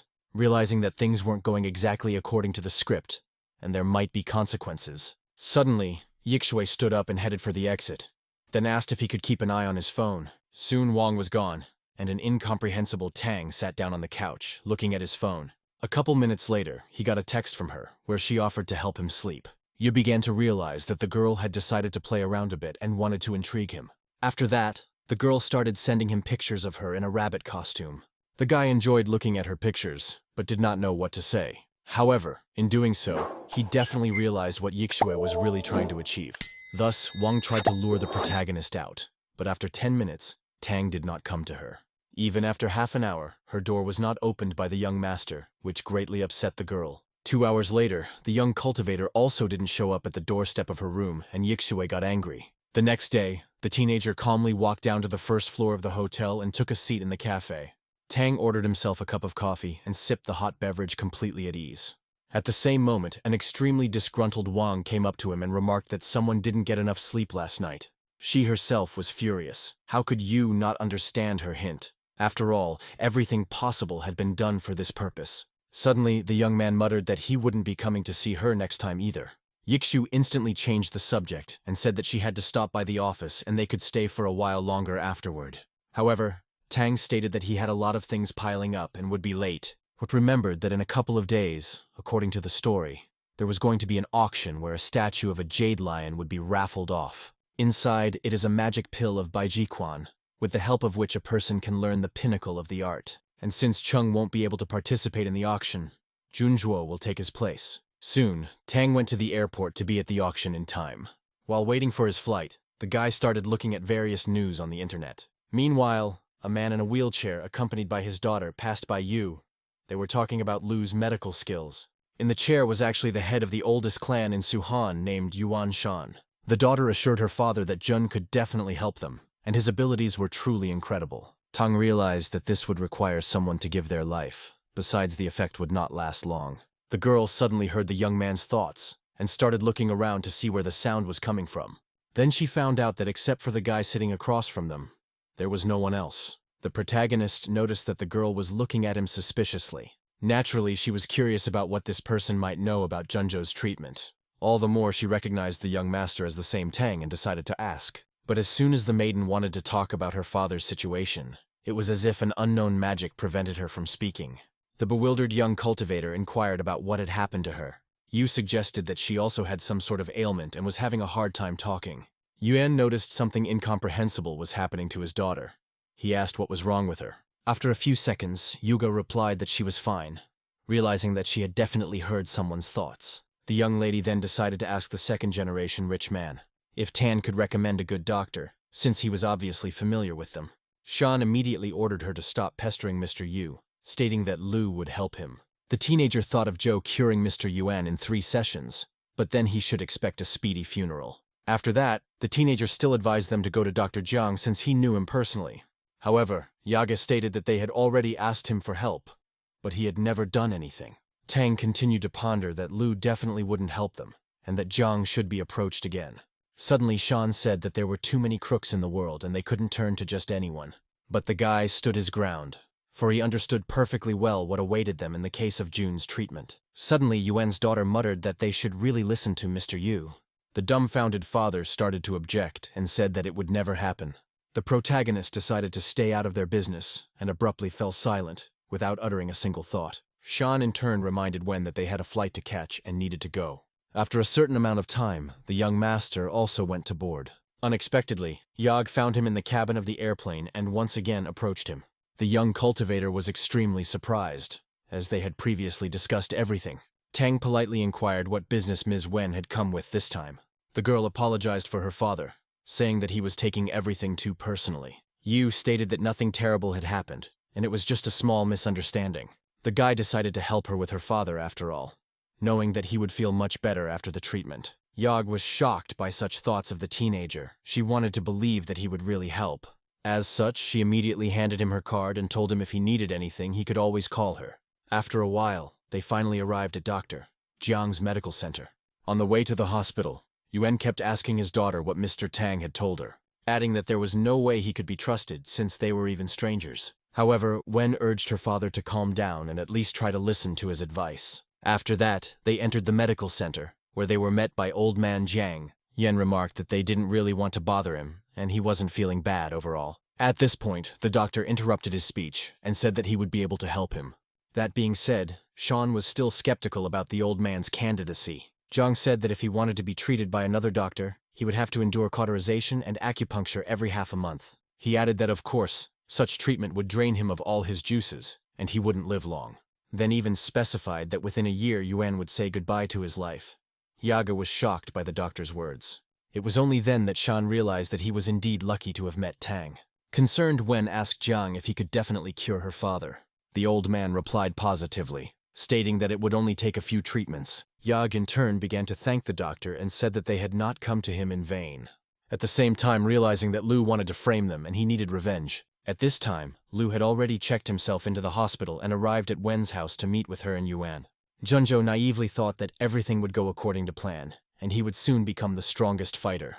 After all, very soon he would be brought a jade lion, which should contain a magic pill. Lu intended to break through to the next realm to deal with Tang. In doing so, Zhou wanted to take possession of everything Yu had and even his woman. Meanwhile, the guy came to Mr. Peng's antique shop and asked about his jade lion. The protagonist couldn't wait to look at his treasure, at which point the old man came out to see him. The young master was excited about the miracle pills and thought that they were already in his pocket. The young cultivator then asked Pan to arrange a gift box and put something unpalatable in it. This surprise was intended for Junjo. Tang decided to play a little prank on him. But most importantly, Yu put poison capsules in it, realizing that Lu would mistake them for magic pills. The old man, meanwhile, pondered over what disgusting thing to put Zhou in the box. 2 days later, the long-awaited auction finally took place, and everything was ready for the show. Soon, an enthusiastic Tang went to the auction house and met with an assistant, who in turn also greeted the young master with surprise. Walking further down the corridor, Yu noticed Junjo standing next to Yage. The boy was once again convinced that he and Chung were quite similar. Wen realized that there was something sinister behind Lu's smile, but was in no hurry to attack the target. Tang, on the other hand, was looking forward to fooling Joe once again. Yu also hoped that Jun wouldn't examine Yaga's father to avoid hurting him. Wen, on the other hand, was trying to figure out why she was hearing his thoughts specifically, assuming that she had something to do with him.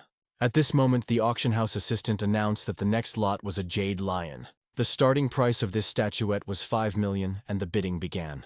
One of the rich people shouted out that he was willing to pay 5.5 million for this lot. Junjo, who was standing to the side, thought that it was too low a price for such a treasure.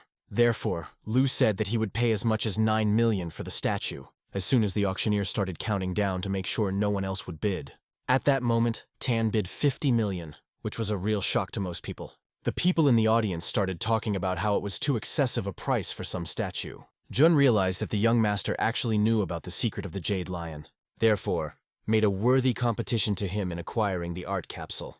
Moments later, Lu raised the bid to 100 million. Joe was confident. He said that Yu wouldn't be able to outbid him since he had 500 billion worth of company assets. However, the young cultivator was not going to give up and offered 2 billion. The exasperated Jun immediately raised it to 3 billion and glared menacingly at Tang. The protagonist continued this exciting game and claimed 8 billion. Not thinking long, Lu raised the bet to 10 and again pointed his gaze at the guy. People were shocked by such bidding and began to actively discuss their confrontation. Yu in turn smiled and mouthed that he was refusing to bid. The auction house assistant immediately identified the winner in the person of Joe, who smirked and asked Tang if he didn't have any more money. The teenager then asked the auction officer to get Lu out of the room as he was pressuring him. The auctioneer asked Jun to behave appropriately and not violate the rules of the establishment. Yu was satisfied with the job done and once again broke out into a smile. Lu assumed that he had won the auction and would soon raise his level to deal with Tang. After which, the auction house assistant escorted Junjo to a private room, where he hurriedly asked if he needed the statue delivered and brought it out on a tray. But the young man refused and took his winnings, asking not to be disturbed. Then Joe immediately rushed to the statuette, inside which was the coveted pill. Lu wanted to eat the capsule to finally move on to the next stage of development and become stronger, but as soon as he brought the pill to his mouth, he smelled a disgusting odor. Consequently, the teenager started to sniff it and couldn't understand why it stank. After which, Junjo still ate the ancient pill and waited for the effect. He couldn't swallow it for a long time, but when he did, something incomprehensible happened. The capsule tasted like excrement, which Joe had not expected. Then Lu realized that the pill contained poison, but it was too late. Jun was getting nervous. Soon he became ill. The guy could not understand how this is possible. Meanwhile, at the auction auctioned a real jade statue of a lion, which naturally went to the main character, because none of those present did not risk to bargain with him.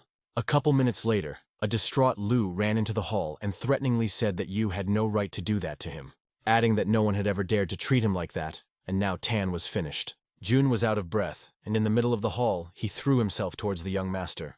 Intending to pick a fight with him, the young cultivator in turn hurriedly ran away. At a certain point, Lu jumped into the air to finally catch up with Yu. In the end, he managed to catch up to the teenager and stab him in the back. He then flew forward, dropping the statue in the process. Thus, the treasure also flew off to the side. Tang understood.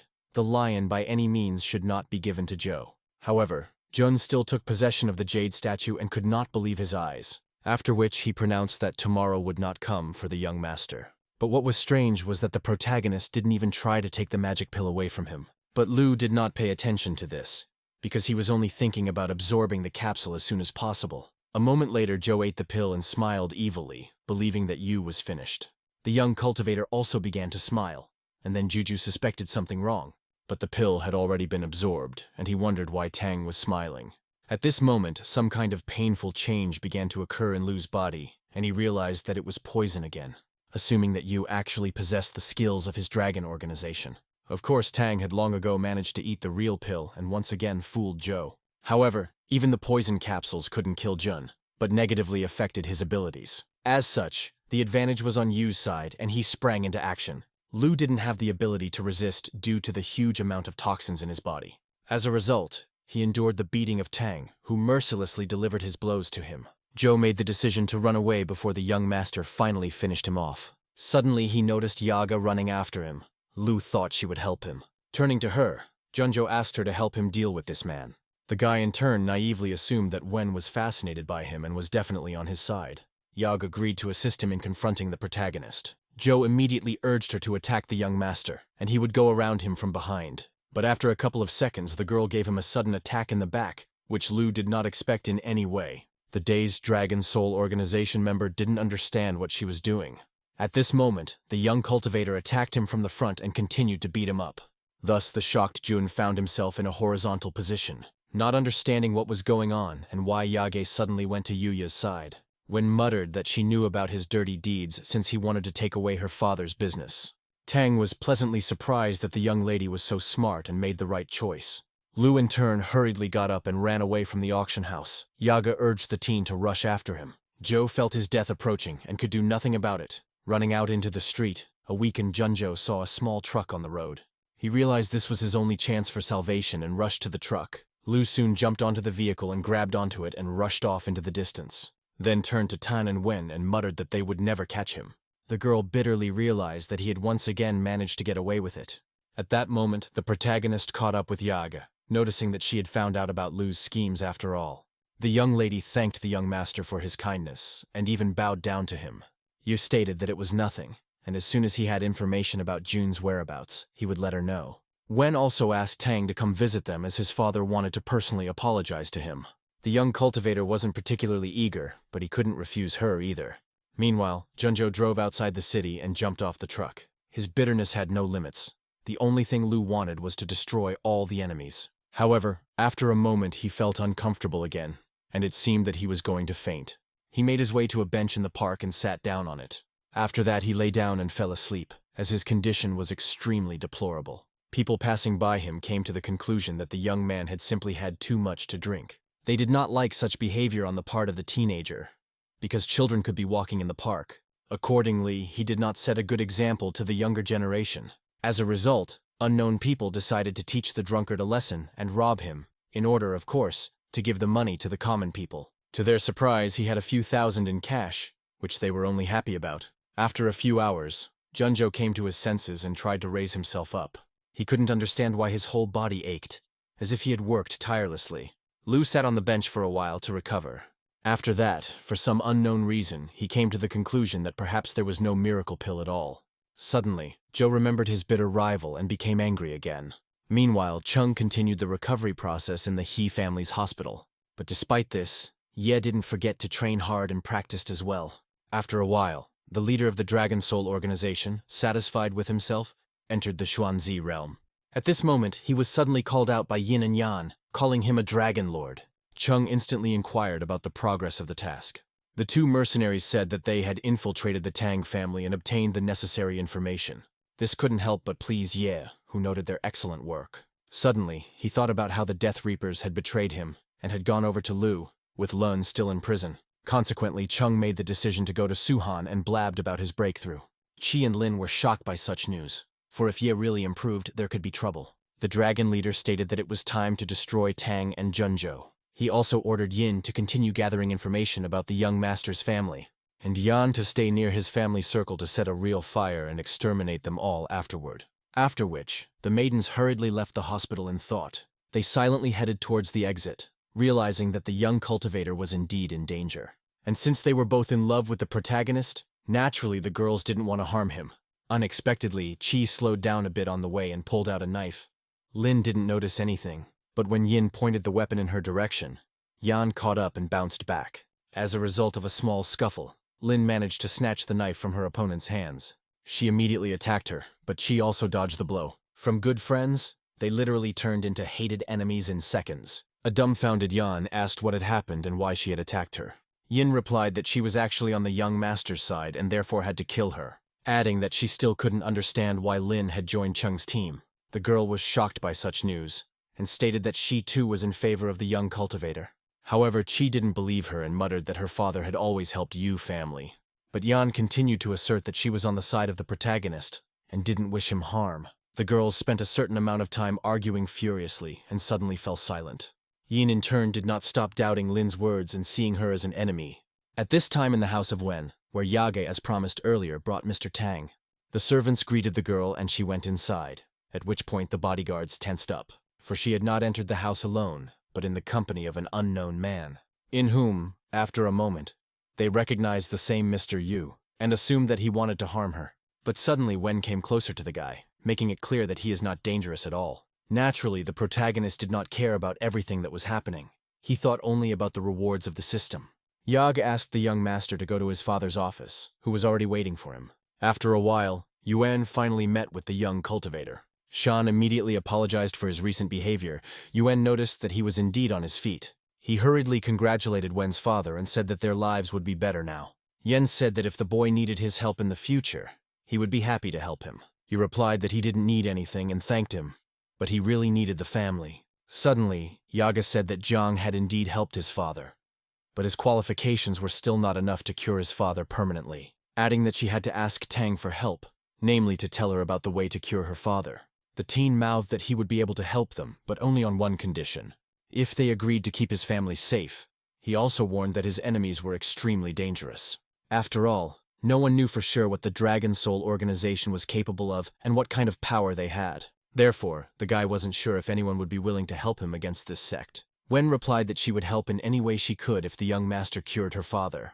Yuan also stated that if he could finally get back on his feet, she would definitely help him. The protagonist immediately asked for a silver needle and pen to be given to him to write out their prescription. But at this moment, a servant ran up to them and informed them that the Liu family had come. The young cultivator knew that this was the second oldest family, and he and Wen had a strained relationship. Tang also realized that in order to resolve their conflict, a martial arts conference was necessary. At the moment, the Wen family was leading the race, and since Shan was injured, Yage could go to the competition. However, her strength has not been fully revealed. The girl urged her father not to be nervous. According to the story, Chung and Lu were supposed to solve the problem, but they were understandably absent. Then Yu asked the system, but the program refused to give out the much-needed information to the host. At this time, the members of the Lu family walked inside the courtyard and suddenly saw Tang. One of them literally boiled up and began to resent Yu's presence, saying that he had come to challenge the Wen family.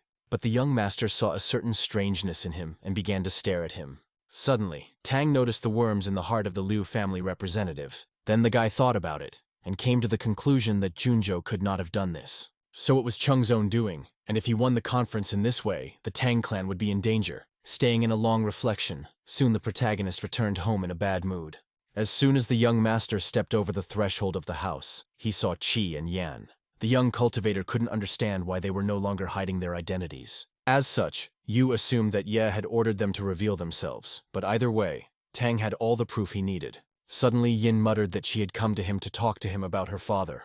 Guy realized that she wasn't really smart enough to understand the obvious things. Lin also stated that she wanted to stay with him since the Dragon Soul organization had killed her family. Yu wondered once again if Chung was actually planning to exterminate Suhan's main clans. After all, at the very least, the total number of their masters was around 30 masters, and it was simply physically impossible to slaughter them all, even though Ye's organization was extremely dangerous. Tang then ordered the maidens to inform him of every move Chung made.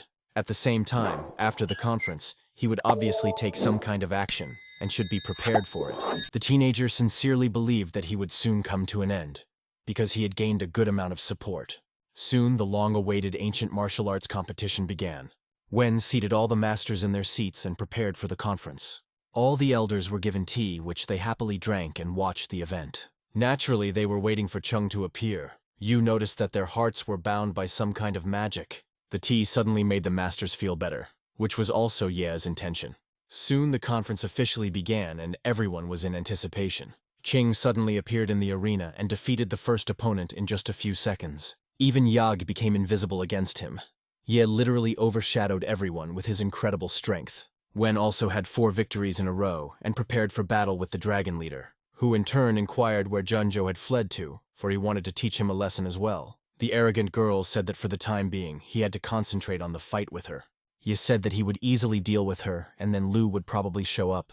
The girl instantly rushed to the attack and started throwing powerful punches. Chung also rushed towards her and successfully blocked her exertions while smiling continuously. But at a certain moment, after another series of crushing attacks by Wen, the dazed Ye felt a sudden weakness in his body and couldn't understand what was happening.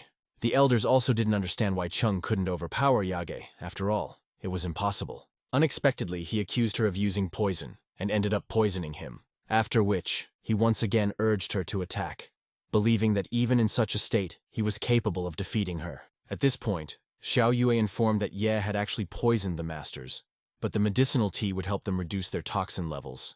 But to make the worms from their hearts finally disappear, it is necessary to kill Chung. Everyone was shocked. Therefore, they angrily declared to him that they would never forgive him for such a thing. The shocked ruler of the Dragon Soul organization finally realized that he was in serious trouble. The furious elders at the same moment jumped up from their seats and rushed towards Ye, who meanwhile ate the black pill, realizing what lay ahead of him. The pill helped Chung become stronger for a while, and he subsequently defeated his opponents. However, their numbers did not stop growing, and Ye once again threw himself into a fierce battle. But this time, his opponent was unexpectedly Junjo, who attacked the Dragon Lord. As a result, he inflicted crushing damage on Cheng, and he literally began to cough up blood. He then furiously shouted Lu's name, declaring that he would never be able to defeat him in his life. But Zhou was of a completely different opinion, and continued to confront Ye. Realizing that no one else could do it, everyone began to watch the fierce duel between the two great martial artists. Their strengths were roughly equal, but Chung relied on his miracle pills. Lu began to urge his opponent to surrender, assuring him that he could not stand against him. Naturally, a negative response followed and the furious battle continued. During the course of the battle, the strength of both fighters was running out, but the bloodied warriors were not going to give up. It seemed that they would soon lose consciousness, but they did not stop for a moment. At that moment, the protagonist came up to them and said that they had not seen each other for a long time. The exasperated Dragon Lord wondered if Tang had deliberately set this all up. Jun then suggested that Chung join their forces against the young master. Surprisingly, Ye agreed, and they began to confront the young cultivator. However, at the most crucial moment, Chung tried to escape from the battlefield. Naturally, Yu did not give him such an opportunity and rushed after him. The thing was that Ye realized that there was no point in continuing the battle, because the poison had already spread throughout his body. That was why the cowardly Chung tried to escape, but the protagonist was in perfect form. Due to this, within seconds caught up with him and conducted another series of blows. The young master's attacks were incredibly strong, and Ye could not resist him. But a moment later, when the young cultivator was about to finish Chung off, Tang suddenly found himself in a completely different place and bewilderedly began to look around. Yu turned his attention to a tree that stood in the middle of an unknown white space. Approaching it, the teenager began to scrutinize it and couldn't understand what was going on. Suddenly, the boy began to feel some inexplicable feeling of closeness. It was as if Tan was reunited with a part of himself. It was truly a strange moment. In this regard, the young man wondered who was the real villain all this time. After all, as a rule, an enemy is just one of the steps of a true hero. However, the young master felt that the heaven's laws were too unfair, after which he finally started to finish Chung off and continued to beat him brutally. Ye, as before, could do nothing and just absorbed Yu's powerful blows. His eyes gradually closed. Tang realized this was the end and it would soon be over. Thus, the Dragon Lord was just a pawn in this long game. After all, he had been brainwashed since childhood, and chess pieces were known to be disposed of at will.